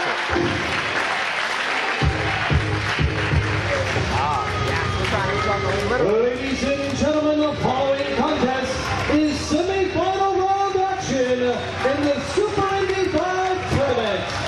Introducing to you first, weighing in at 186 pounds, coming from the edge of sanity, Delirious. This is the second half of Super Indy 5, the semifinal of our 8-man, one-night, single elimination tournament. They crown a brand new Super Indy champion. And Delirious qualifying over Glenn Spectre earlier tonight, facing an old rival he knows very, very well, gentlemen. That's right, Matt Sydal against Delirious, and here he comes.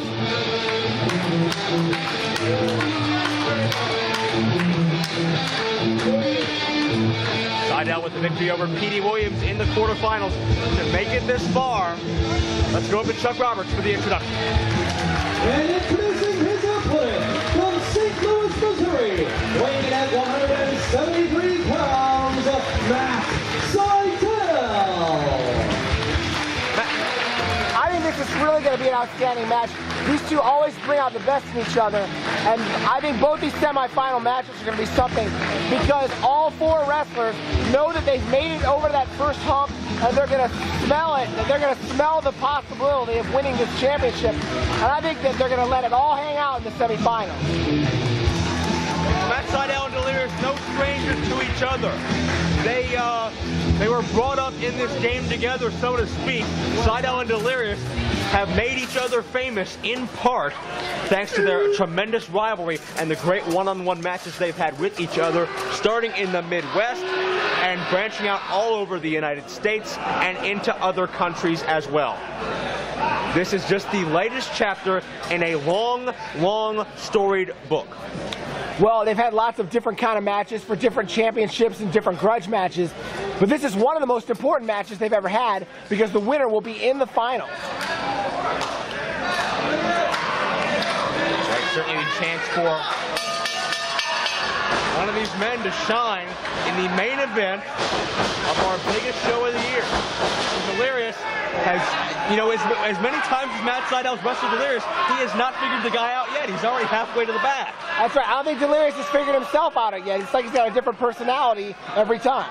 Joe Dombrowski, Jeff Gorman, Jay Worthington, Farnsworth, bringing you the semifinal round of Super Indy 5, and Sydal finally back into the ring. You know, it might be the other side of the coin, and he knows him well enough that when he starts that, to get out of there, because Lord only knows what could happen. Right you are. These two men met at No Excuses last July at the Monroeville Sports Center here for IWC Delirious. Narrowly got the win. This is a rematch. But you know, when Sydal came out for his first match, the fans said, welcome back. So it shows you how both these guys impressed the fans that night at No Excuses. Oh, without a doubt, these are two of the most talented independent wrestling stars anywhere today, and it doesn't take long for them to win over a crowd, and justifiably so. And they're very similar in many ways, not personality-wise, but they're about the same size. They both like to fly, and that's why their matches have been such showcases, and we'll see who can be just a little bit better in this match. Delirious with the side headlock. Sydal, a little bit of a pull of the mask there to try to get some leverage, but not working. Delirious keeps driving him into the ground with that side headlock. You'll notice this time it wasn't a pull to the hair. Correct. And Sydal counters with the head scissors.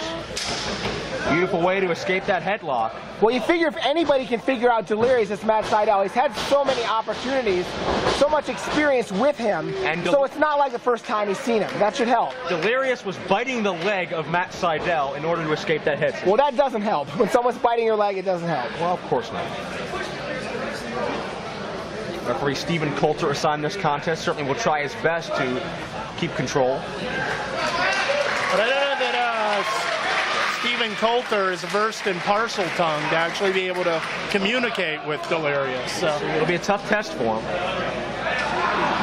Both men circling each other again, feeling out process here. They don't want to make any mistakes in there against each other because they know how well their opponent knows them.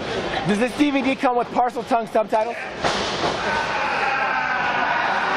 Shoulder tackle, sends Sydal down, and now just freaking him out with that, that lizard speak. Leapfrog by Sydal. Sydal very agile. Delirious just confuses him into a quick sunset flip kick out, but Sydal kicks the leg. Now he's on top of Delirious. Very fluid moves, very quick moves by both guys. Got the elbow by Delirious. Japanese style arm drag. Sydal flies with him and comes right back out holding onto that arm. Beautiful precision by Sydal. A move like that shows you how far Sydal's become and why he's becoming a big name really everywhere he goes. This is all, 2006, whether he wins this or not, 2006 has already been a breakout year for Matt Sydal, and winning the tournament would just put it over the top. Cinch down that armbar. Delirious back up to the vertical base, though. Sends Sydal back into the corner. Sydal able to break the grasp of Delirious. That's step one, but he wasn't able to capitalize. Was not able to go on the offensive. Messing up the hair.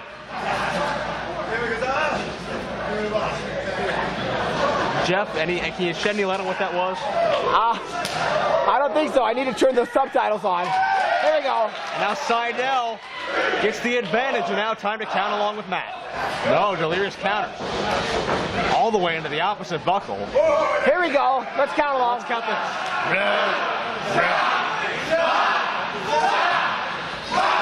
How many was that? Hey, that was yeah. Oh. Which is one more than yeah. Sydal, monkey flip out of the corner. He went flying. Beautiful recovery by Sydal. These fans showing just how bilingual they are. Delirious in a lot of pain. Delirious was vaulted all the way across the ring. Now Sydal measuring Delirious with kicks. Now there's a pull of the mask. Delirious has had a lot of big matches in Ring of Honor as well. We've talked about how Sydal... Hang on. Look out. Baseball slide. Delirious ducks. Delirious is trying to take this match to the outside, and now it's a foot race. Back into the ring, duck of the clothesline by Delirious, hits one of his own. Anyway, we saw Sydal has become a big star in Ring of Honor. Delirious recently had to fight for his very life, fight for his job. He was on a bit of a losing streak, and it came down to the very last match. If he lost, he'd get fired, and he came out with a win over Ricky Reyes, I believe, if I'm not mistaken. He's hitting him with elbow pads. Give me a break. And he was able to save his job, and now Delirious is full-time in Ring of Honor, and now the sky's the limit for him. Now he's putting him back on. Both of them. Very interesting offense. Would you consider elbow pads a foreign object? Depends on where they were made. Oh. Probably more of a domestic object, really. Huh. Right. Thank you. I should have seen that one coming. Yes. by Delirious. That was easy. Majors him with a kick right to the breadbasket. I think he's setting up for something big. I'm sorry, did he just call out the Warriors? It sounded like it, didn't it? Sydal firing back, able to use that momentary lapse of concentration to his advantage, but Delirious right back on top. Into the buckle, Sydal puts on the brakes, able to reverse it. Gory style kick, almost a standing shining wizard on That's Delirious. right. I'm not sure if he meant to do that or not, but he hit him with the knee to the side of the head. But whether he meant to or not, it was really effective, and so was that. Packages his body up to get a lot of force behind that leg drop, a count of two. All his body weight close together, all just colliding into Delirious' throat. It was almost like a frog splash leg drop. It was, yeah, with the way he used the snap of his body there. Sydal hammering away on Delirious one more time. I tell you, these guys have really earned their way up. When they first started in Ring of Honor, they were just on the Midwestern shows, but now they're both on every single show. And I know they're in very much demand here, and whenever you see them in IWC, it's really a special attraction. Right, I mean, we talked about, we've seen it in years prior, classic rivalries like CM Punk and Colt Cabana, Alex Shelley and Jimmy Jacobs, feuds that have really propelled both men into superstardom. This is definitely one of those cases, as Sydal with a clothesline slides his legs through the ropes to keep the momentum going. And we got to give credit to a couple guys that we saw earlier. We're seeing Shiima, Xion, and Jason Gory do the same thing. And it's all here in IWC. Well, you are! Did you see the impact of that knee? Sydal's head snapped back. And that's the way these matches have gone between Sydal and Delirious, just back and forth. And now he's pelting the cameraman with elbow pads. Elbow pads off again. He can't make up his mind.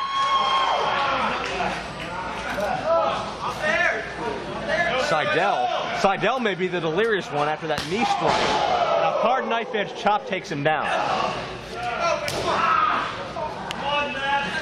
Now it's Delirious' turn to press the advantage. Gotta wonder if there's any personal animosity between these two after all the war.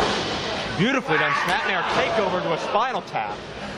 That's right. After all this time, you either become friends or... Wait, now what is this? Lackadaisical cover. You're not going to beat Matt Sydal like that. I should say, after all this time, you either have extreme, intense hatred between the two, or just acceptance. Is like, look, you are on my level. I respect you. We may not be best buddies, but I'm not out to kill you. I just have respect for you. And it looks like that's the situation. We don't see these two trying to absolutely kill each other. They just want to beat each other and move to the final. Well, not yet. Now Sydal firing away with the left hand. Sends Delirious into the buckle. Splash. Delirious catches him midair. Hard spine buster. I think Sydal's head snapped off the ring canvas. More damage to that part of the body. And now he's going up.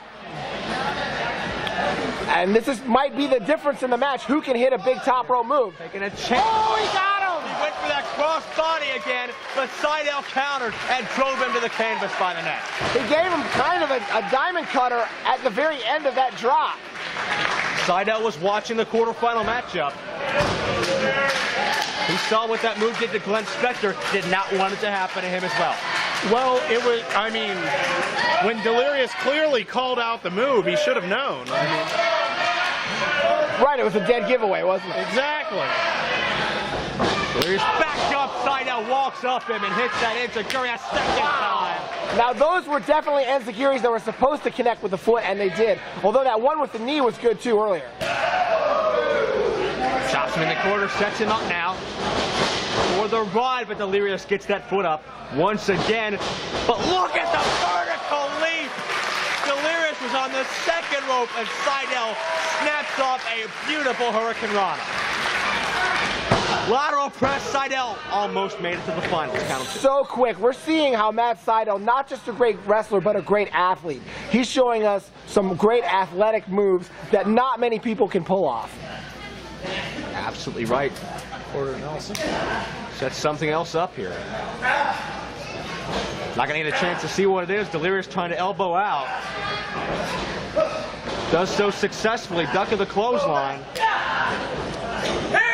Here it is, driver. Drops him. Sydal for the cover. Oh, I thought he had Not get 3. Man, that was close. Unbelievable resilience on the part of Delirious to be able to kick out. And here it comes. Oh, but Delirious caught him. The standing moonsault counter with the knees. Delirious had that scouted as well. Another great athletic move by Sydal, but this time Delirious turned it against him. Delirious still favoring the back of his head, that external occipital protuberance. I can't believe he said that, Gorilla. And Delirious just drops it off of the fireman's carry position. Vicious kick. Great kick, nothing pretty, but certainly effective. Up top again, maybe going for that cross body again. Hasn't been positioned for it, and he nails it. Sydal's down. Cover. Is this No. Again, another kick out when we least expect it, gentlemen. Sydal's still in trouble. He's a little bit slow getting up, but Delirious needs to get back on offense. He was a little upset at the referee for a bit there. Both of these men are running on empty at this point. You've got to wonder how much these guys are going to have left to the finals. One guy's going to make it.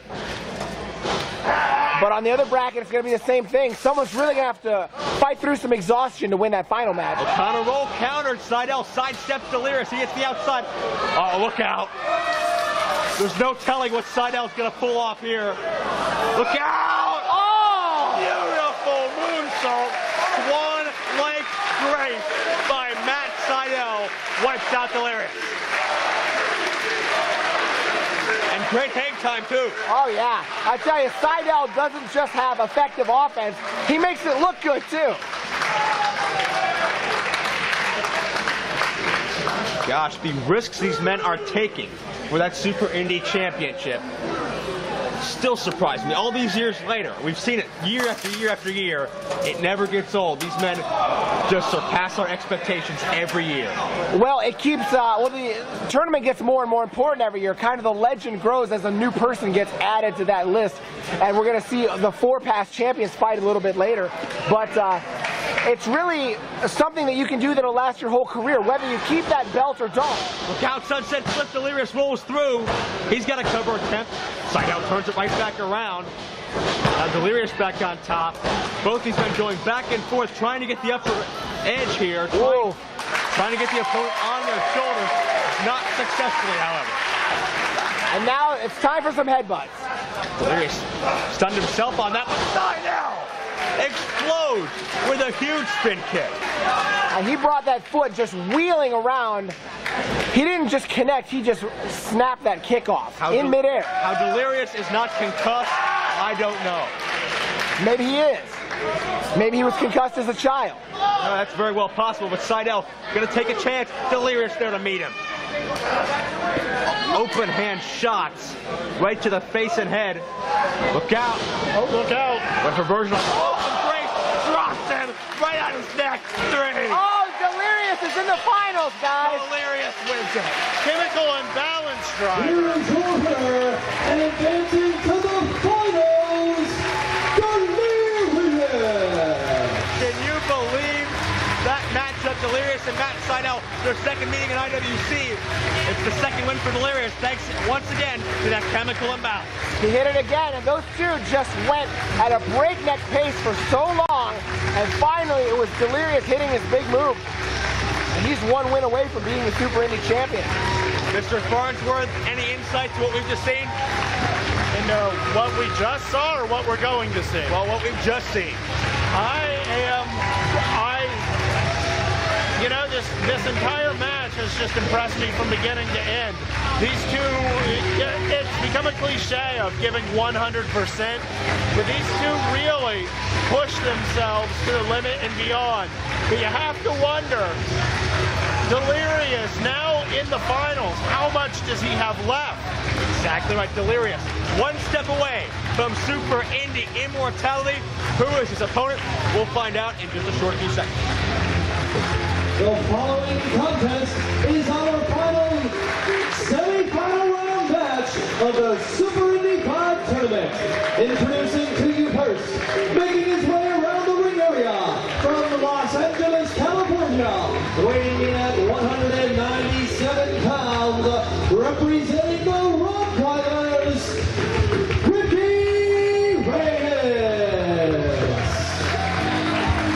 Reyes victorious in the quarterfinals against a very tough test in his own right, Shelley.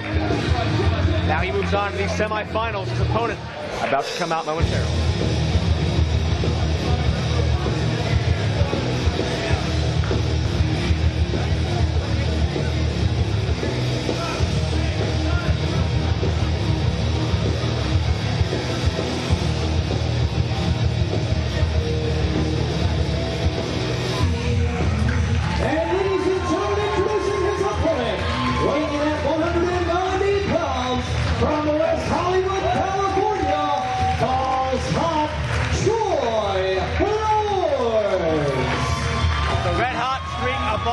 Continues here tonight with his victory over Claudio Castagnoli in the quarterfinals. He hopes to achieve the same success here in the semis. This is a guy who had to fight so hard just to get into the Super Indy tournament. One outstanding performance after another. Finally, there was no choice but to include Lords in this tournament, and he's made it through the first round. But boy, Reyes is going to be a tough guy to beat.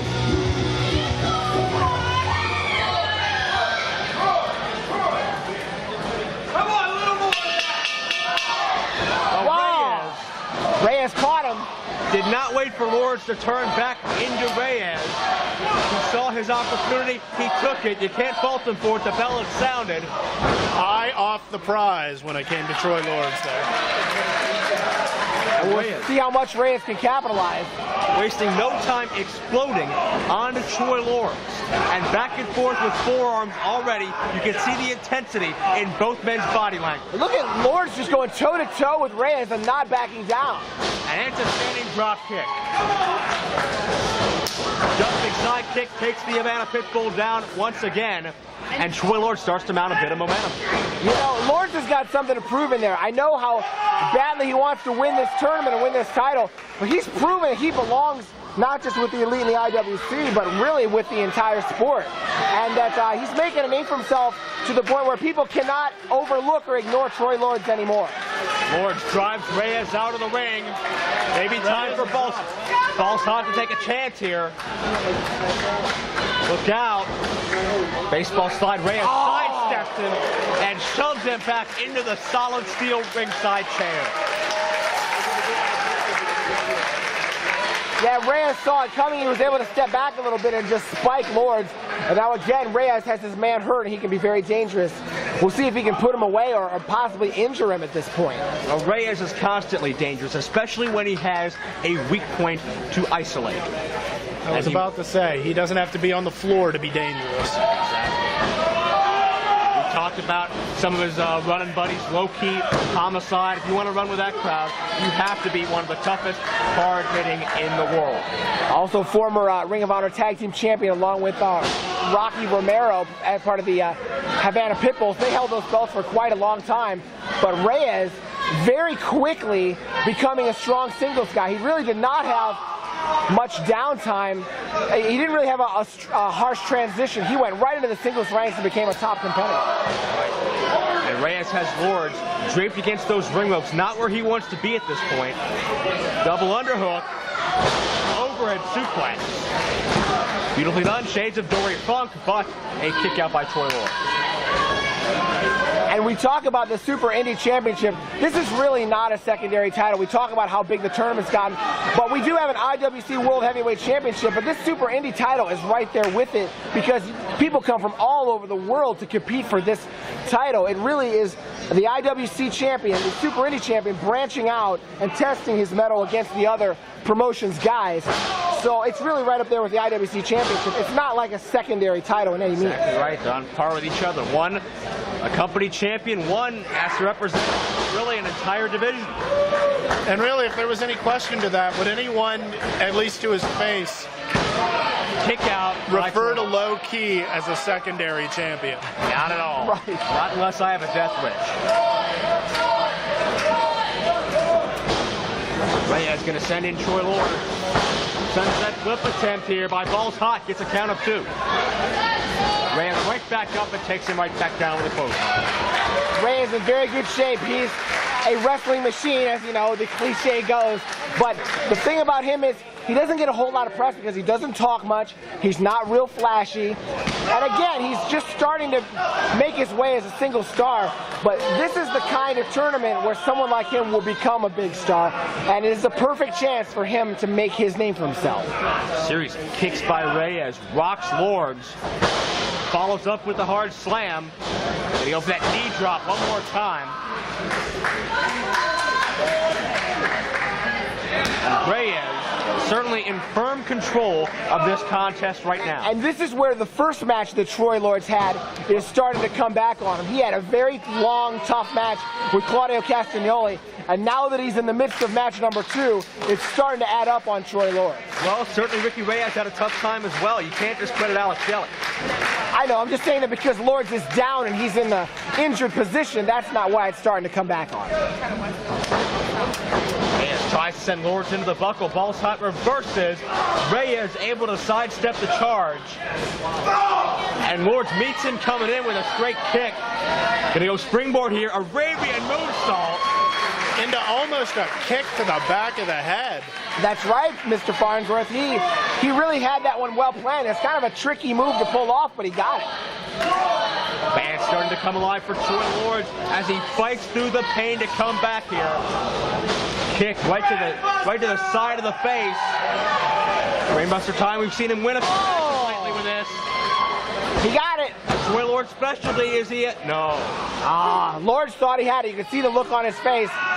Now he's going for another big move.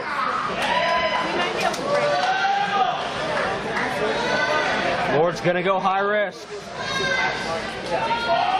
All the way I was wondering, is Reyes really that hurt, or is he just playing possum? Reyes pops up quickly. He saw his opportunity and he took it. This could be bad. Both men looking for position up there. Overhead belly to belly from the second rope. Here it comes. He's going to hook that submission. Lord's perched I on thought the he top. was. I thought he was going for it. Fisherman drives him down with that beautiful fisherman buster. Gonna go for the cover. Reyes in the finals. No. I mentioned that submission. He snaps it on so quickly. I thought he was going to go for it there. Well, when he does, it will be instant lights out for Troy Lords. Spinning Liger bomb 2. No. Reyes very surprised. He's just hit Lords with a lot of big moves, and Lords is still in it. I think Lords is a little surprised he got out of that. But how much more punishment can Troy Lords take in this environment? Certainly he's the worst for wear out of the 2 here, and kicks like that aren't going to help. He's saying, come on, give me another one. Look at Lords firing up. He's daring Ricky Reyes to give him more, and Lords returns to a kick to the side of the head as well. Balls Hot gonna charge in. Wow. Leg lariat drives him down, all his body on top of Reyes, but the left shoulder creeps up. I'm impressed at how Lords is not afraid to go into Ricky Reyes' own style of offense, meeting Reyes on his own terms. He's not necessarily trying to wrestle Troy Lords' match. He'll wrestle Reyes' style. That's what he's doing right now. Lords with a kick to set up the brainbuster. Gonna go for it one more time. Reyes snaps him over with that neck breaker. Now he's going to go into it? No. Into the cover. Maybe Reyes feels he doesn't need that dragon sleeper at this point. Well, if he can't pin him with this, he better try it because it sure worked. Powerbomb attempt. Lord takes him over. Spike hits him on his head with a Hurricane Rana. Lords. He almost had it out of nowhere. Near fall situation, just like that. Troy Lords is back in this battle. That kick may have taken him right back out of it. Fisherman style one more time. No, Lords inside cradle. Counters with the cradle. He got him. Lords goes to the final. And Lords Here's your again. winner and advancing to the finals of the Super Indy tournament, Balls Hot Troy Lords. And Lords almost looked surprised himself that he was able to pull that off, but he did it. Lords has made it to the finals. You can see the emotion on his face. He is just that close to doing it. The question is, how much does he have left? He's had to go through Claudio Castagnoli and now Ricky Reyes. Well, what are we going to see now? Reyes not leaving.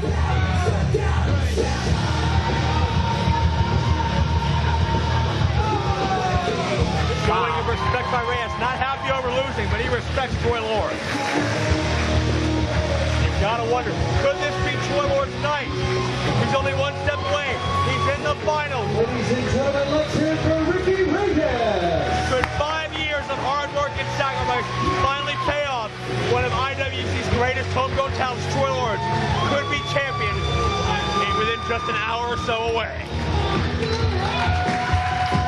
Introducing to you first, at a total combined weight of 460 pounds, from Ozone Park, New York, they are the reigning IWC Tag Team Champions, Mickey and Marshall, the Gambino Brothers. The Gambinos, the tag team champions, they just keep getting better and better. And the challenges just keep coming. Established teams, new teams coming after them. Tonight they'll face a pair of former IWC champions. Will the Gambinos keep their title reign alive? Jeff Gorman here for Super Indy 5, along with Joe Dombrowski and Jay Worthington Farnsworth. It's great to be here. And the matches just keep coming one after the other.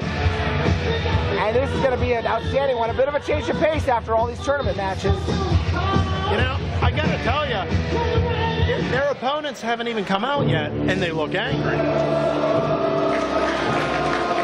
This is a rematch from last month, the rematch from the road to Super Indy 5, when the Gambinos were successful in defeating the team we're about to see right now.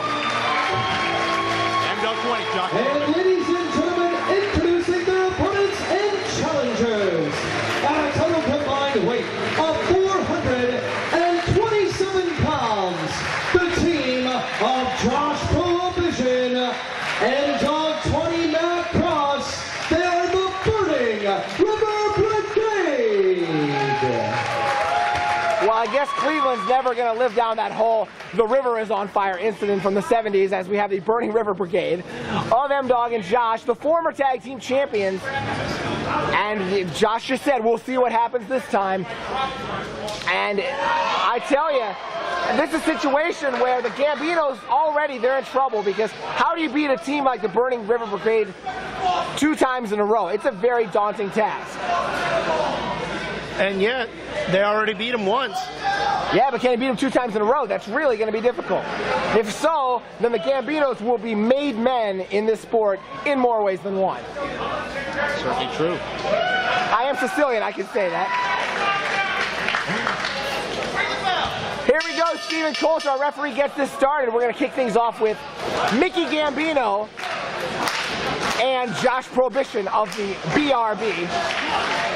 And Jay Worthington Farnsworth touched on it a moment ago, but the intensity and the focus on the Gambinos' faces as they came out here tonight. We saw that same look of aggression last month in this matchup.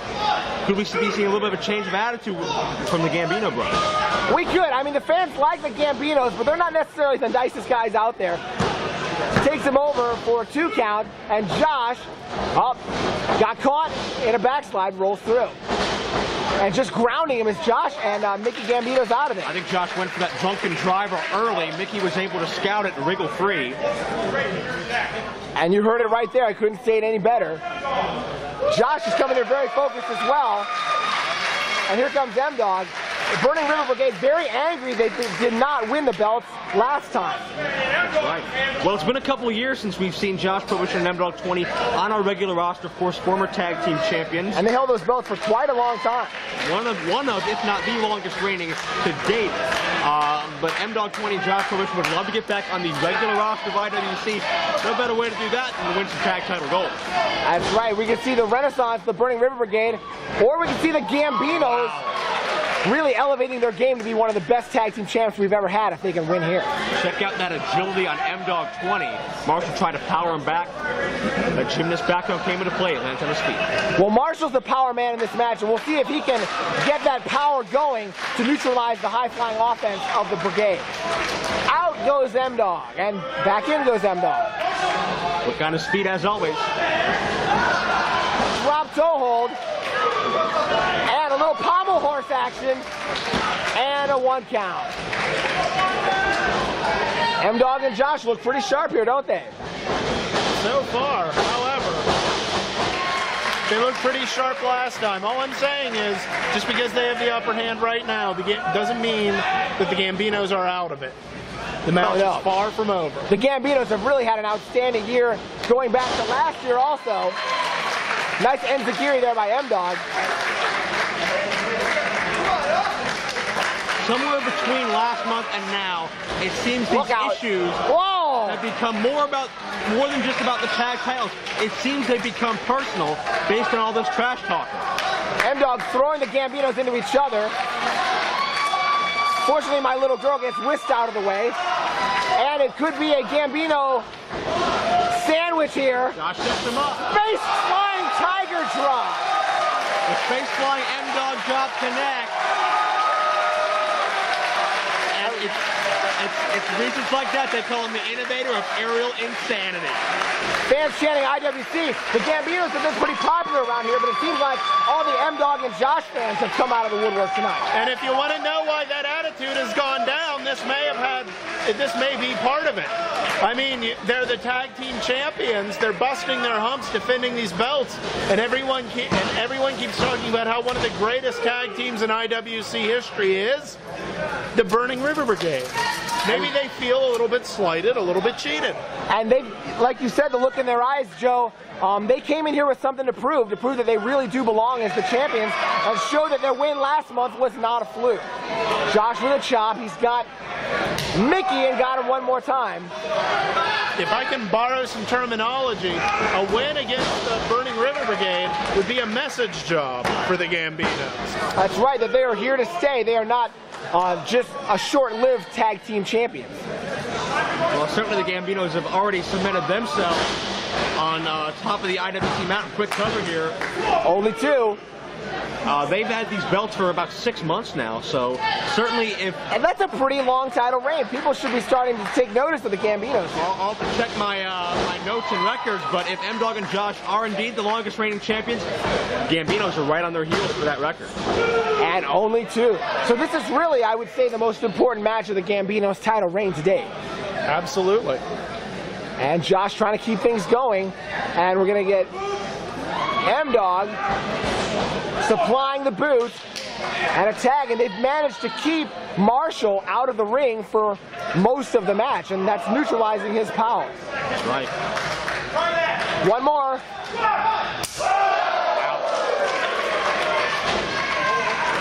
Nice guy Mickey, the more well-rounded of the 2 Gambinos, in trouble here. Reversal there by Mickey, and Marshall with a little help, but he gets taken down. But a nice sledgehammer shot to the chest by Mickey Gambino. Perhaps an Italian hammer? Aha, yes. Big suplex by Mickey, and now the Gambinos trying to get things rolling. Only a 1 count. And you notice a slightly more aggressive style on the part of the Gambinos. Of course, they've always been physical since the first time they stepped foot in an IWC ring, but I think they've upped it just a notch or 2 in recent times. Nice side suplex there. Well, you've got to be on your game to be the tag team champions, because there's a lot of other teams that are here in IWC and that could very easily come. I mean, we saw the Cleveland Mafia look really good. That's Raymond, Rowe, and J-Rocc on the pre-show. They look great. They look like they could be in line for a title shot soon. Well, you know, the Gambinos may... Oh!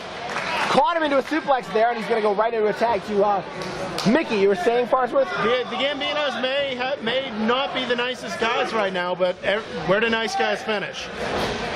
Somewhere lower than first, from what I hear. Nice double slingshot suplex and two, and Josh breaks it up. They finish without the gold.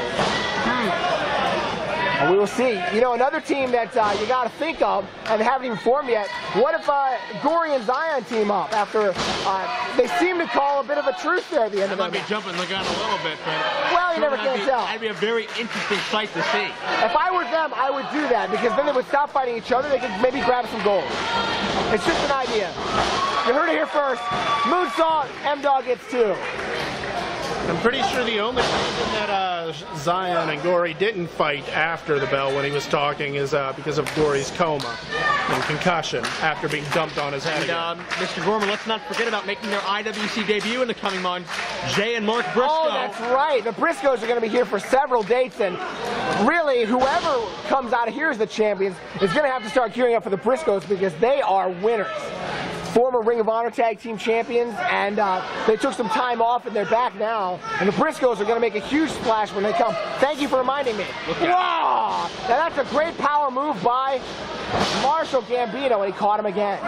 Marshall may not have the physique of a Bolen or a Vegas, but he's right up there amongst the most powerful men on the roster. That's right. He doesn't need to have that kind of physique. This kind of physique works for him. Just a big guy. He can move reasonably well. That's all he needs to do. And he uses that power, and Josh comes in and chops him down.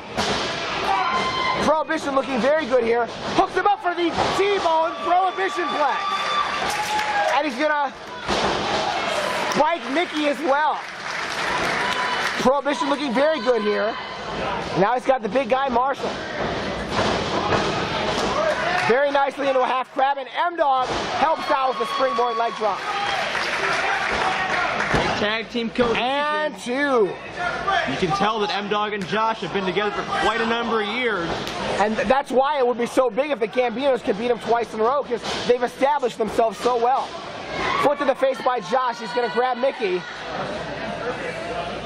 And hanging back into a tarantula.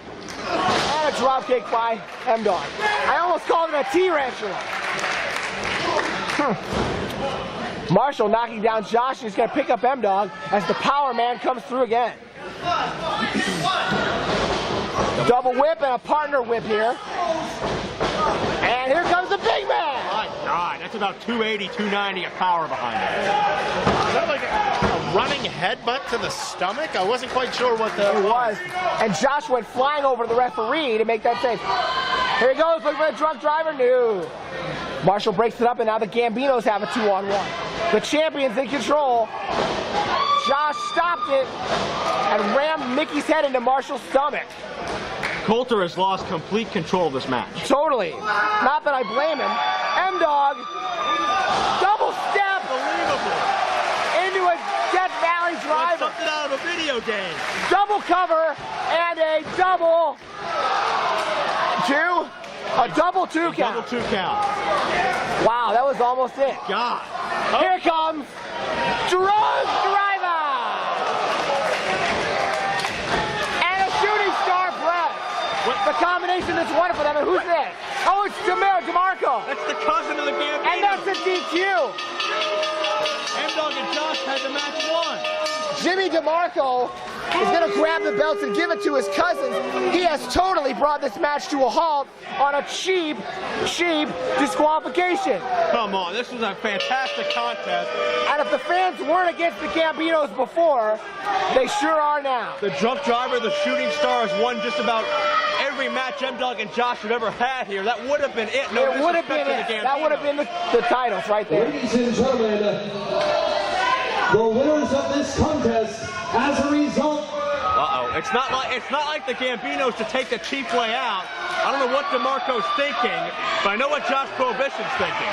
Well, he's standing up for the family. Well, DeMarco's cousins have been there for him in the past, And he tried to help his cousins out now. The fans don't like it, and I don't like it either. He's paying for it, though. Out he goes.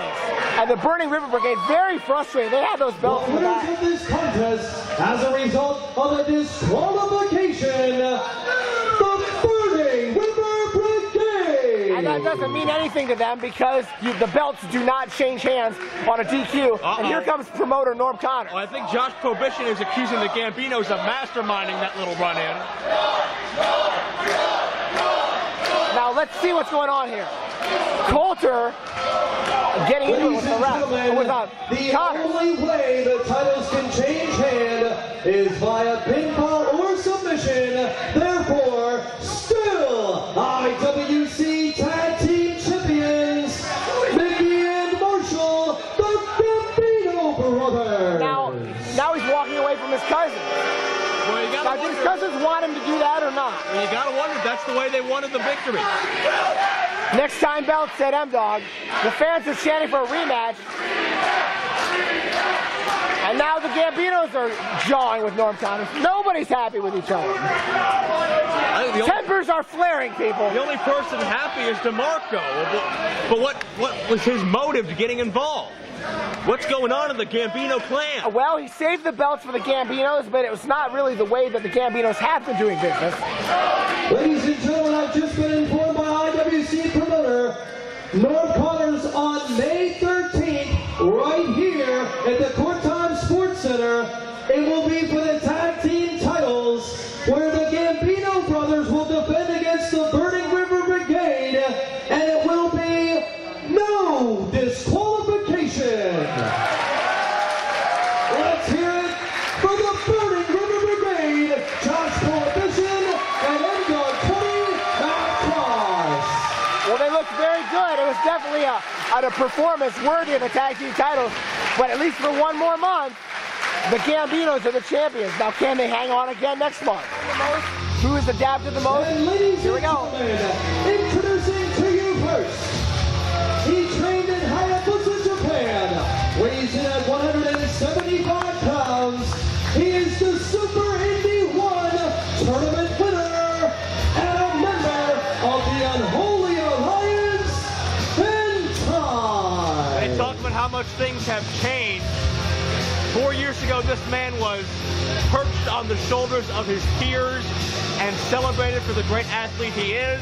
And now he stands on his own 2 feet. And now he is despised by many for his selfish actions in recent times. Well, you say he stands on his own 2 feet, but he does it with a lot of backup from guys like Doe. That's why you mean you and your wife. That's right. Well, you can sing it too if you want. Introducing competitor number 2, coming to us from Maxwell Street in Chicago, Illinois, weighing in at 235 pounds. He is the Super Indy 2 tournament champion, Classic Colt Cabana. Hentai defeated Christopher Daniels to win Super Indy 1. Colt Cabana overcame the challenge of Matt Stryker in the finals of Super Indy 2.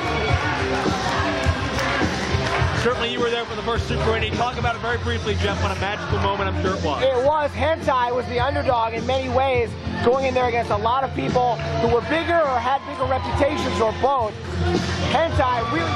Introducing competitor number 3, weighing in at 213 pounds. From Detroit, Michigan, he is the Super Indy 3 tournament winner, fans of future, Chris Sabin. Chris Sabin overcame a hellacious tournament in Super Indy 3, overcoming injuries to eventually defeat Alex Shelley in the final round. A man who in just one night as a Joe And Chuck. finally, ladies and gentlemen, he is the Super Indy 4 tournament champion, weighing in at 200 pounds, from Erie, Pennsylvania, fabulous John Manchester. Sporting a little bit of a new look, gentlemen. And stealing a page out of Claudio Castagnoli's book. Look at that, get up. Well, would you go as far as to call it fabulous? You could say that. I mean, you could. In just one night, John McChesney captured the imagination of the entire IWC fan base, matching low-key chop for chop, blow for blow, to eventually score the upset of the year, defeating low-key to win that Super Indy championship, and he never looked past since.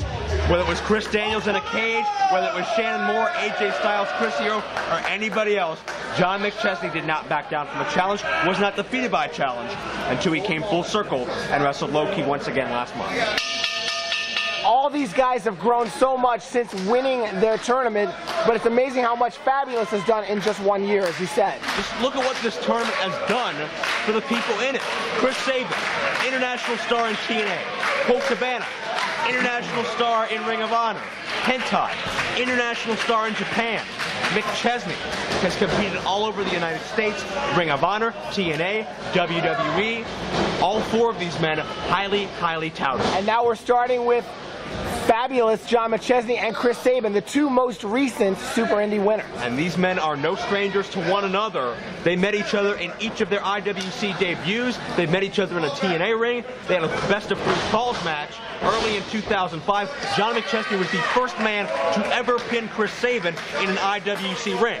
That's right. When Sabin won the title, he really went on an incredible winning streak, and finally Fabulous was able to pin him at one point. But Sabin, the one thing I always remember about that debut match for Sabin is the fans just went completely nuts and just totally fell in love with Sabin the very first time they saw him. Future Chris Sabin in control of the wrist lock on John McChesney. But you got to think of how far McChesney's come since their last meeting. It's been probably over a year by now since they've met in the ring. Is Sabin prepared for this new and improved Fabulous John McChesney? He better be. Sabin shoots McChesney in the rope. Hip lock takeover. A lot of height on that one. Up and over. McChesney with leapfrog. Fast-paced action as we're always known to expect. Double chicken wing by Sabin. Trying to plot his next move.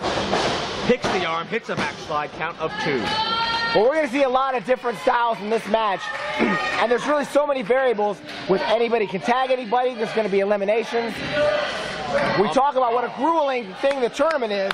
This is really going to be a very difficult match to win. McChesney wanted to tag Hentai. Hentai just turned away from him, which is not a bad strategy in this type of match. I was going to say that. I hate to say it, but it's a little bit smart.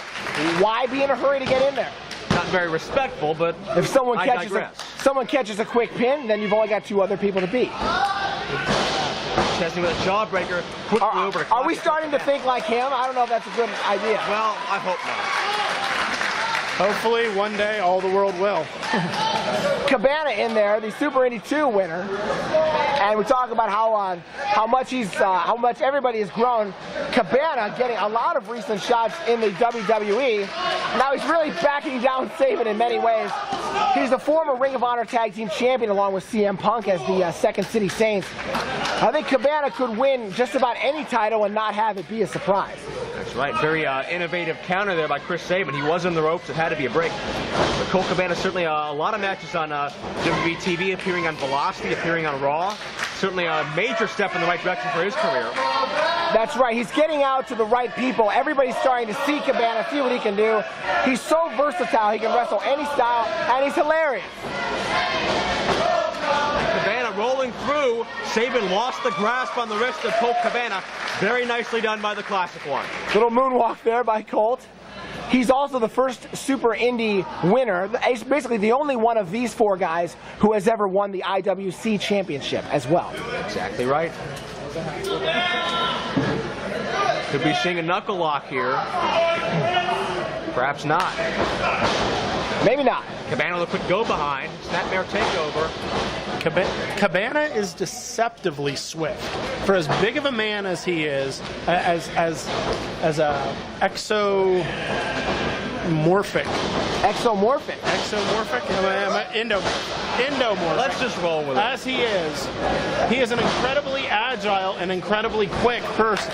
Quick pin attempt here. Kick out. Sabin right back on top of Cabana as the legs trapped, arm stretched, beautifully done. Sabin looking good here. Hentai still has not gotten into the match. Not surprisingly. I'm sure Hentai resents the fact that a match like this is happening in an IWC ring, in front of IWC fans, in an IWC building. I'm sure he's as surly as ever. Well, if he could just get over that attitude, he'd realize what an opportunity this is. You know, he won the Super Indy tournament back in 2002. You know, this is his chance to prove after all this time that he still has what it takes to beat these 3 Super Indy champions. Sabin attempting to not only stretch away at Cabana, but keep the shoulders down for 3 as well, but Cabana able to pop right back up. Great technical exchanges thus far from Sabin and Cabana. And you talk about how Sabin, how far he's come. He's still so young in this sport, and he's won the X Division champion, I think, a couple times. Right. And he's really been in one high-profile match after another. He's become a huge star already. And Sabin's only about 23 years of age, I do believe. That's why he's the future. And the present, for that matter, as Hentai is finally legally into this matchup. Super Indy 1 champion versus Super Indy 2 champion, Colt Cabana. Then with a roll through, trying to break Hentai's grasp, takes off the vertical base and sends him down. Unorthodox but effective by El Clasico Magnifico. And Cabana was in that first Super Indy tournament as well, the one that Hentai won. And this is a good move by Cabana, using his size, his height, grounding Hentai, keeping him from flying. Cabana picked the leg, but Hentai with that ring presence to get back to the rope. Hentai, if nothing else, is very, very smart and very, very calculated. Collar and elbow, Cabana with that side headlock.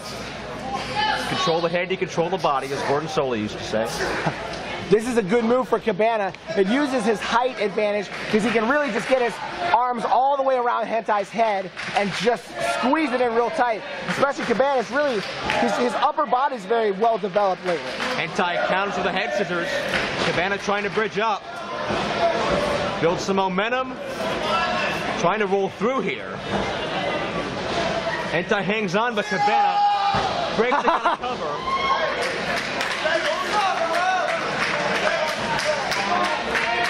It's funny, the ref was in the first Super Indy tournament too, wasn't he? CJ Right. Sensation. Collar elbow tie up. Hentai now with the side headlock.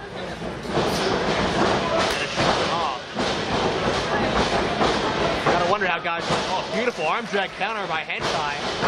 3 for the legs, quick kick out. Cabana drops him once again. You have to wonder what Cabana, Sabin, the likes of those feel about the Unholy Alliance. They are IWC 2 and 2, but they haven't been here for a while. Yeah, that's right, and they might not really have seen the new Hentai, you know, all caps, not Super Hentai anymore. Wow, what a drop kick. Legally tagged into this matchup, gets a 2 count, follow through with the axe handle on the drop kick. So they may not be ready for whatever dirty tricks Hentai might use. Northern Lights, that's a Hentai move right there. Ha! Count of 2. Knife edge. And just working on the arm. And remember, 1 pin is not going to end it. We got to go until 1 man is left.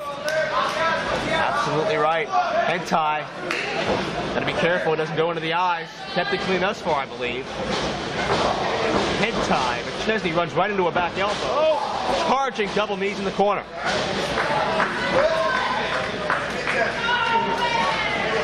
And this could end up being a long match because you've got 3 other opponents that you've got to wear down and defeat. This is going to be a pretty big victory. We talk about how important the tournament is. This is going to be a big feather in somebody's cap, too. They're a knife edge chop, but we know all too well that McChesney can withstand about the best chops you can dish out. Hentai tags Colt Cabana.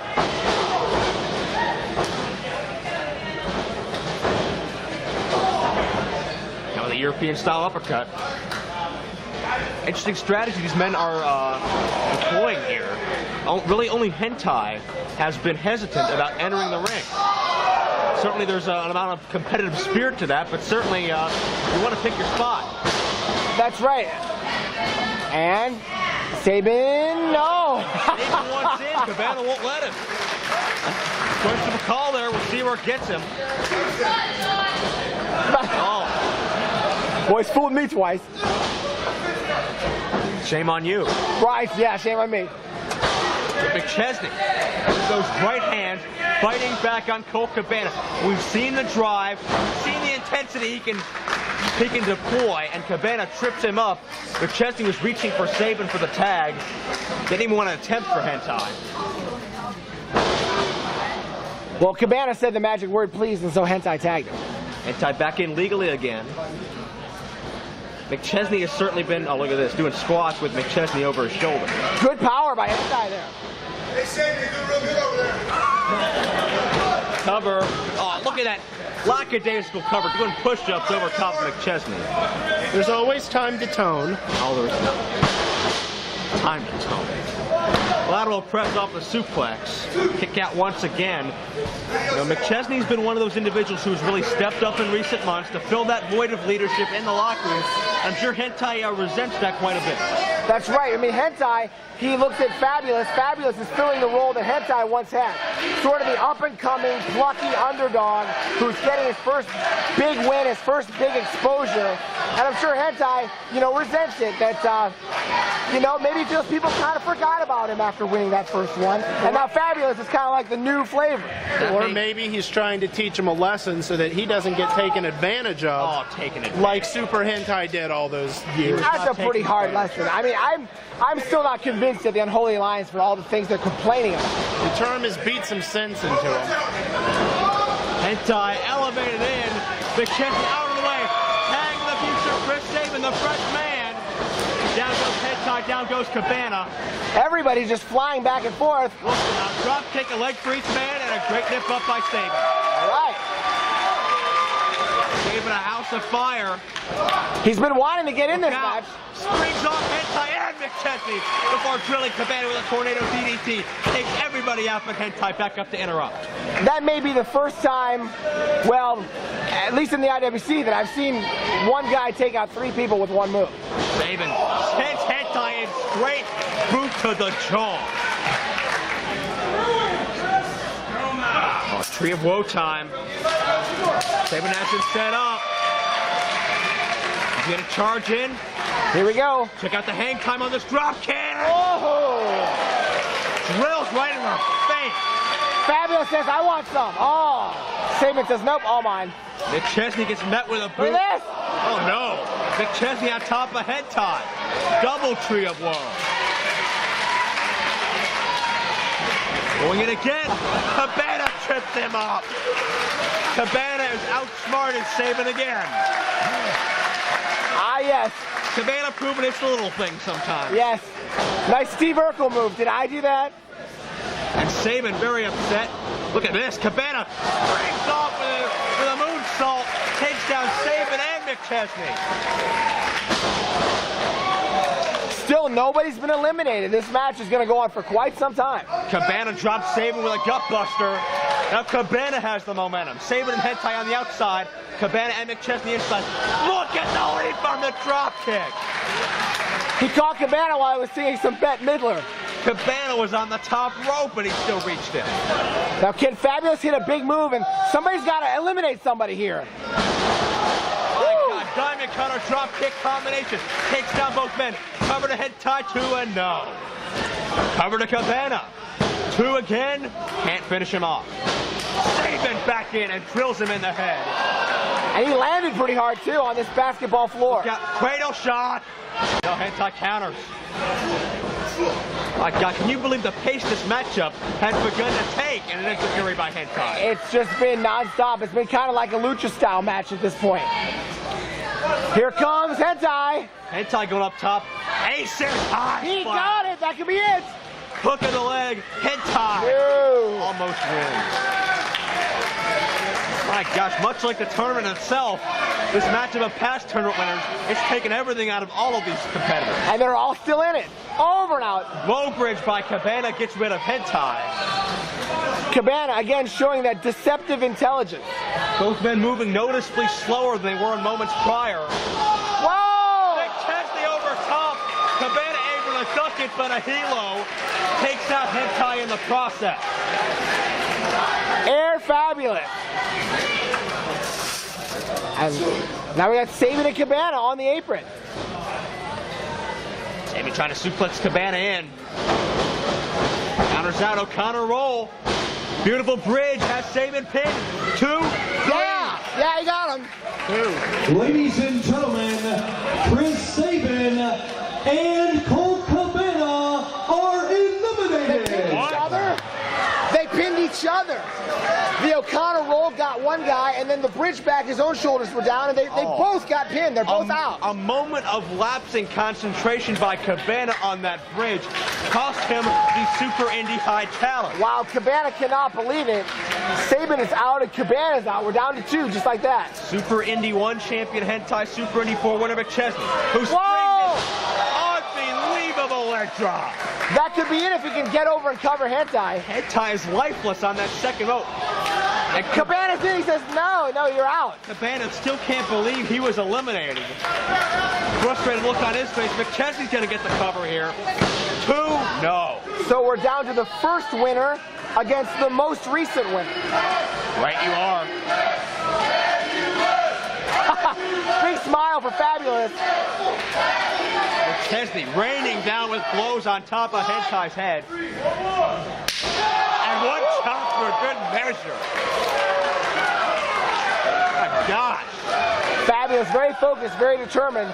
I'm sure there's a lot of guys in the back, people who are involved in this war with the Unholy Alliance, who would love to see Hentai go down here. Oh, Hentai returns the favor. We are down to business now, gentlemen. Oh, yeah. McChesney reverses, tilt-a-whirl. Hentai catches him.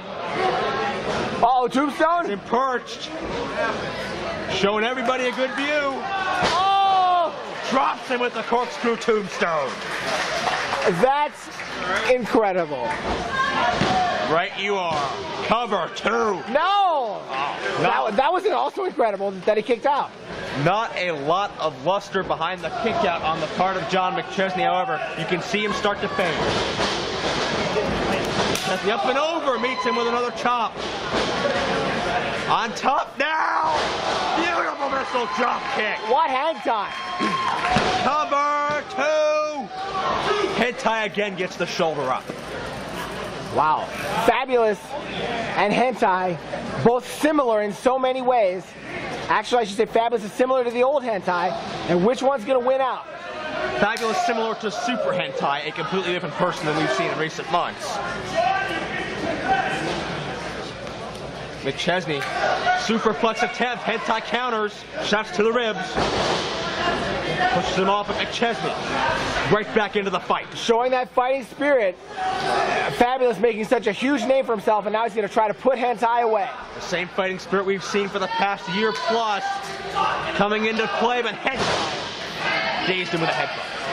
It just shows that any of these stars here in the IWC can make a big name for themselves with talent and hard work. There's no ceiling as to how high any of these guys in the locker room can go. Sunset flip, McChesney up and over, jackknife pin, Yeah. He got him! McChesney is the Super Indy High champion! The winner of the Super Indy High Challenge, the 2004 champion, the fabulous John McChesney. Hentai upset, and the Unholy Alliance's winning streak is over. That's right, the Unholy Alliance do not go 3-0. They suffered a loss tonight, but John McChesney proves himself to be the best of a very elite categorization. The absolute best of the Super Indy Tournament champion. And somebody else is going to join that club tonight. Absolutely right. Hentai, very upset. If I know the Unholy Alliance, this will not go unanswered at some point. Hentai will have retribution, but right now, John McChesney's moment to defy the odds once again. The Super Indy champion is John McChesney. Ladies and gentlemen, here for the presentation of the Super Indy Championship title,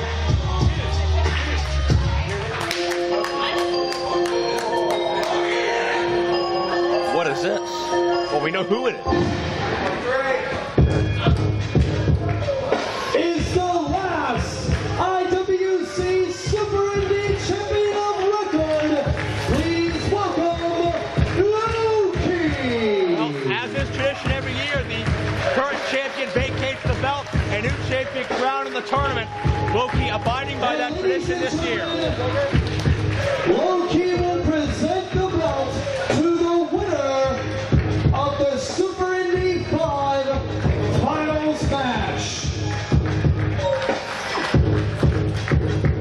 Well, we've got the Super Indy 4 winner in the ring, and the guy who just beat him for the title, Low-key. Of course, Low-key has to give the belt up here. The guy McChesney beating Super Indy. I'm not going to the back yet. Be quiet, please. Well, now. He did say please. McChesney apparently with some words for Low-key. This is between me and Low-key. Low-key, did you come in here for a minute? I've heard a few being called out. Low-key's being called in.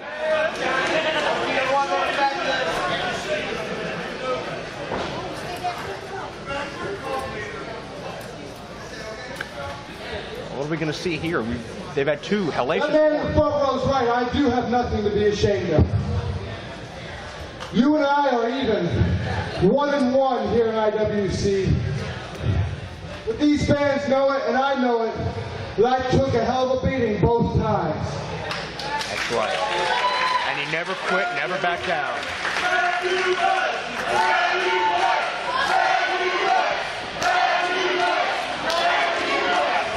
Low-key, last month right here at the Court Time Sports Center, you took the most important thing to me in professional wrestling, that Super Indy title in your hands.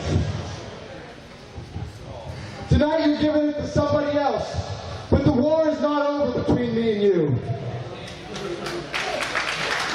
Low-key is stone-faced. I need to prove to myself that I can be on your level, Low-key. I need to prove to myself and these people of Pittsburgh that I can hang with you, Low-key, and that I can beat you any night.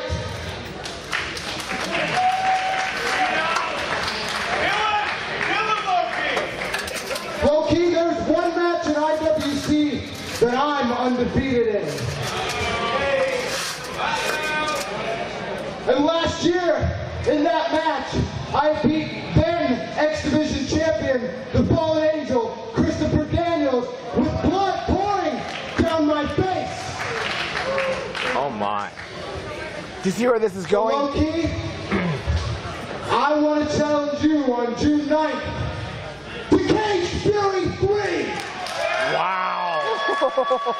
Boy. Low-key and McChesney inside a cage. And Low-key just asked him, do you want to die? Let me get this straight. You want nothing more than to prove to yourself that you're on my level. And by doing so, you want to put yourself and Low-key in a steel cage. This is something you really want. This is something you just simply can't do without.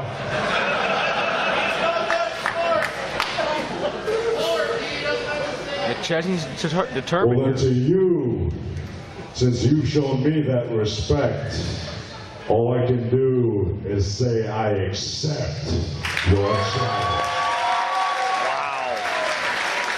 Low-key and McChesney. Not about the Super Indy title anymore. It's about McChesney's personal satisfaction. Wow. Is he on Low-key's level? Who's the better man? Who will win the rubber match? It'll be inside 15 feet of steel. Coming up this June. Gentlemen, it's Cage Fury 3. I simply can't believe that he not only asked for Low-key and in a cage, he asked for both of those things. Well, remains to be seen if that's going to be a last win. Ladies and gentlemen, But it's time for the main event. Is the main event of the evening. It is scheduled for one fall, and the winner will be the new Super Indy champion.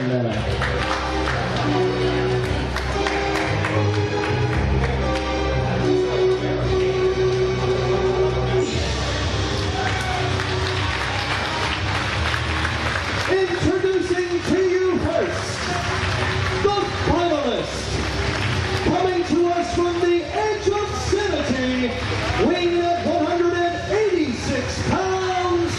welcome once again, Delirious.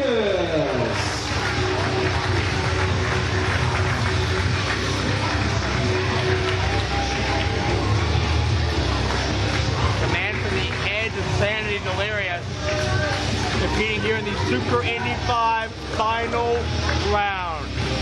Will Delirious go all the way? Will he take that step up to become the Super Indy champion? Of course, Delirious really kind of starting to make his mark, kind of moving up a lot in wrestling, but this would be the biggest win of his career. He's overcome Glenn Spectre tonight, overcome Matt Sydal. Can he overcome his final challenge?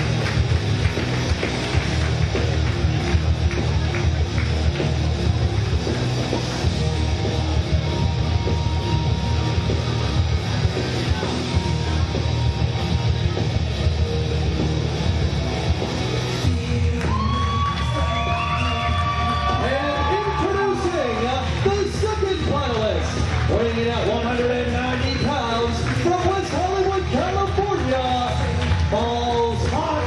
Look out! Hentai! Hasn't he done enough? Hentai is back already. Oh no! No. Oh, he just drove the knee into that ring post. This is not some alliance of people who have masks and tassels on it.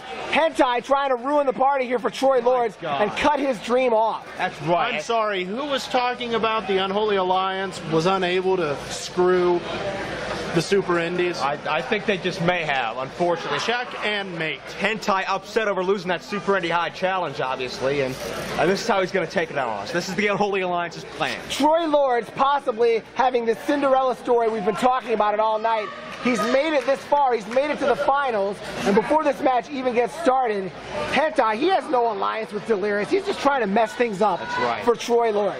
5 years of work and sacrifice, one of IWC's best, and of course, a member of the Unholy Alliance has to come down and try to ruin it. Are we even going to have a Super Indy final? I don't know, and Delirious, I'm sure, doesn't want to win this way if he, has any cohesive thoughts in his head. He wants to win this in the ring with a pin or a submission over Troy Lords. He might not even have that opportunity. Lords trying to walk on. Norm Connors has just informed me that Troy Lords is unable to compete. Oh, this has got to be heartbreaking. And then... No, wait a minute. 5 years of hard work.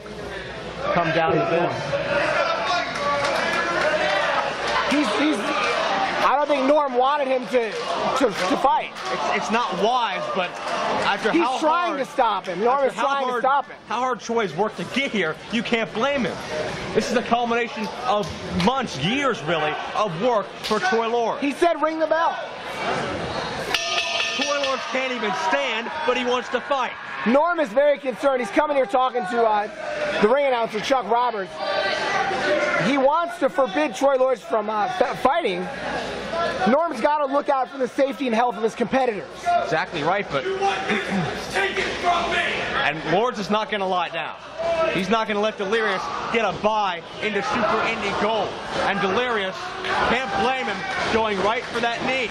Well, Lords came out here, he was favoring his back. He was doing it a little bit when he came out for the second round. He was really favoring his back as soon as he walked through the curtain, and then Hentai does this. Well, he's been so battered and bruised as time has gone on here in this tournament, but he's still persevered. He has still made it through and gone on more and more and more. When we thought he was done, he continued to pull out all the stops for victory in the months leading up to tonight as well as tonight.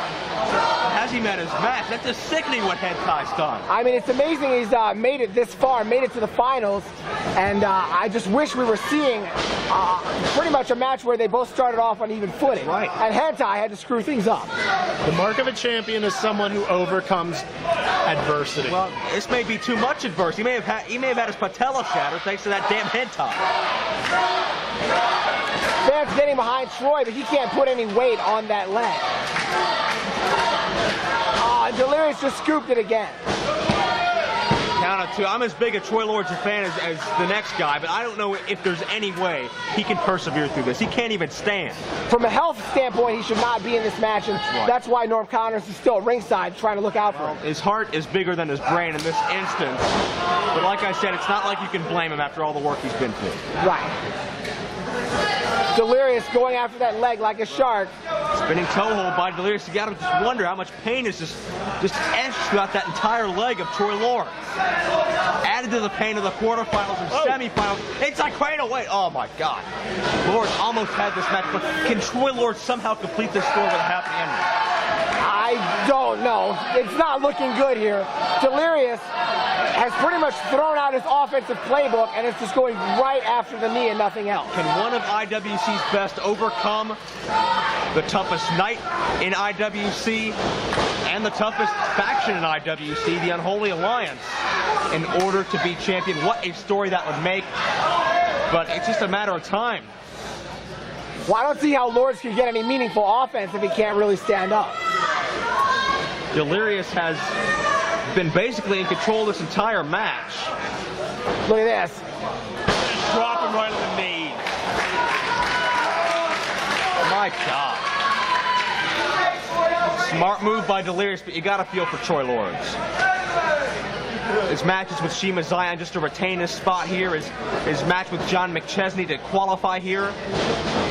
His interview on Super Indy Spotlight, all he's been through. It comes down to this. And you see, he's saying, I'm not going to quit. He's trying to get some separation from Delirious, but he can't really do anything after that. Delirious just comes crashing on that knee as current Super Indy champion Low-Key watches on from ringside.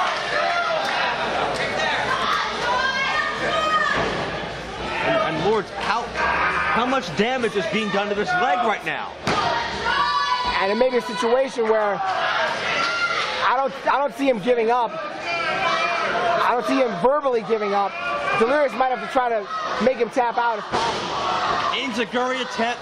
That may have been a desperation move there as it is. And Delirious is going to drive that knee into the cage. This is getting uncomfortable to watch. That's right. Lawrence is just in agony, and he's not really competing. I don't know if the referee might have to stop this match. His patella may be entirely shattered. CJ Sensation might have to make a judgment call here. You're right. And Delirious is just measuring him. Delirious is in very good shape here. He's got everything going his way. My gosh.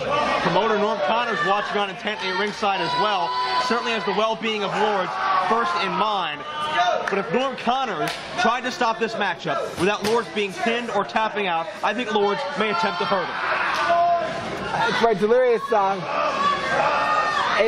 he's doing what he needs to do to win this thing. I know, Norm doesn't want Delirious to hurt him, but he's got to try to win the match. That's right. Hard shot to the back. Delirious feeling very confident in himself. Justifiably so. He's in here? Yeah. You have to wonder, why hasn't Delirious slapped on some sort of leg submission yet? If it was that simple, if he just wanted to beat him, why wouldn't he just put on the submission? Well, who knows what's going through Delirious' head, to be honest. Right. He's got to put him away, but he's really not in any jeopardy because Lawrence can't do anything to him. Ramming that knee into the top turnbuckle. And just wrenching it over that turnbuckle, over that ring cable as well. Lawrence is trying to battle out of it. Well, this is an illegal hold. The ref's got to break it. You can't be in the ropes like that. Lawrence has got to be in blinding agony right now. And Norm just threw in the towel, and Lawrence threw it back out. CJ Sensation never saw it. Lawrence does not want this night, his night, to end like that. If he goes down, damn it, he's going to be fighting. If the ref had just seen that, it would be over. Norm actually threw the towel in. It was very quick, but Lawrence quickly threw it out before the ref could see it. Troy's fighting back. He's staying standing. Forearm shots. Both men are wobbly, more so Lawrence than Delirious. Oh, Delirious just takes out that leg again. But Lawrence is still on his feet. He's somehow trying to fight back, but he can't move around. No stopping Troy Lawrence here. Delirious tries to cut him off again. Lawrence tries to counter. Both men get wiped out. Can Troy Lawrence do this? Can magic happen? It is possible, I guess. He's got a fighting chance. He's made it through that initial flurry, and we'll see if he can somehow put something together, but it's not going to be easy. Despite head tie on that damned Unholy Alliance, Troy Lawrence still might win one for IWC. He's putting weight on that leg. How's he going to do a brain buster? Oh my my God, did you see that leg wrench? He twisted it. That knee wrenched in the opposite way it's meant to go. And his whole body just folded down over it as well. Delirious gonna go up top, maybe go for that cross-body again, but Lords hobbles on one leg to stop him. But I don't see how he can follow up. Certainly very, very limited in his offense, to say the least. But Lords, punching, headbutting, whatever he can do. Oh, this might be a mistake. Very gingerly trying to climb those ropes. See, Delirious got him there. I don't think Lord should leave his feet at this stage. Oof. And certainly that didn't help. Yeah, he should leave his feet, but he's really got to try something. But once again, Delirious went for that crossbody again. He's won matches earlier tonight with that move, but Lords is not going to let him hit it. He's going to go again. Once again, taking a risk. All the way to the top. This is going to hurt somebody. From way up high, Troy Lords, shattered knee and all, hits the superplex.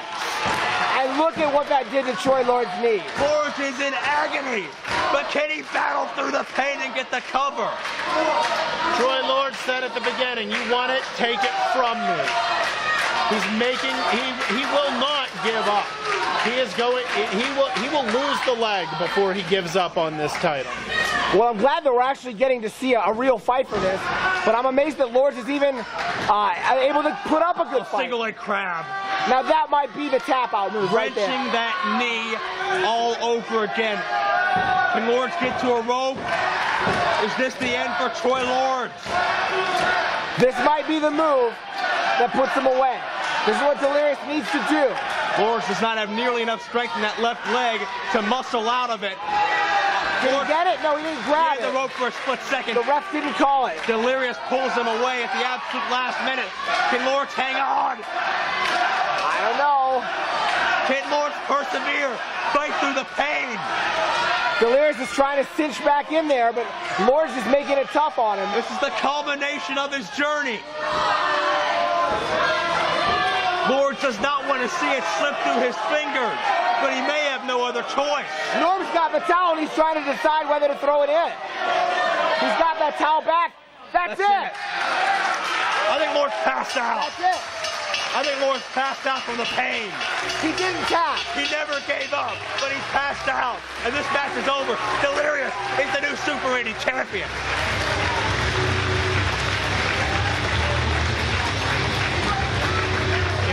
Wanted an answer to the question, how Ladies far? and gentlemen, the winner of this contest and new Super Indy champion, Delirious. When you heard our outstanding ring announcer, Chuck Roberts, we should give him a little credit. It's Delirious, the new champion.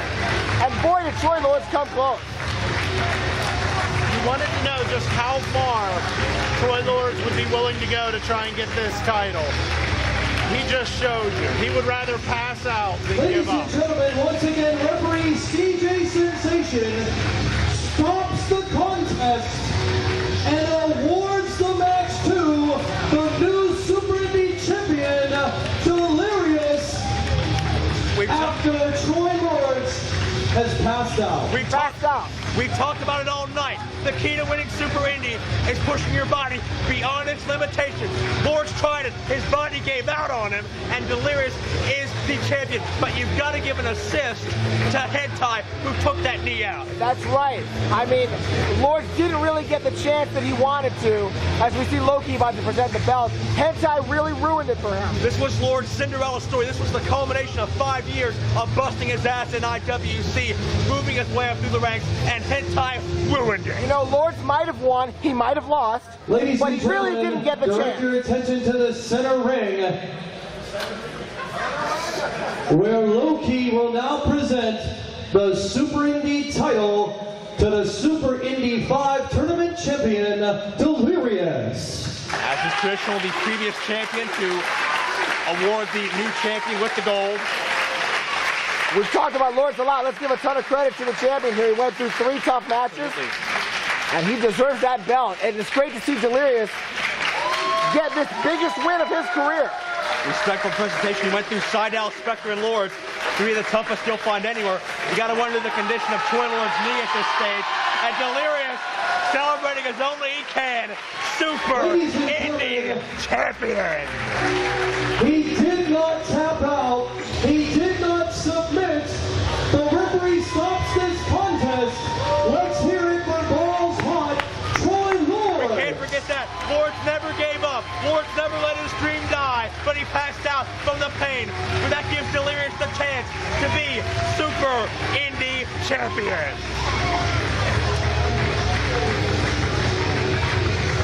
And ladies and gentlemen, come on, let's hear it for the new Super Indy champion, Delirious. I hope they let him address the crowd. Yes, I hope so. I want to hear a speech. What a phenomenal exhibition. Any final thoughts, gentlemen? Super Indy 5 won for the record books. I think we lived up to the expectation. Oh yeah, Farnsworth, you go first. You know, my pick was balls on Troy Lords. I and he came close. Here we go.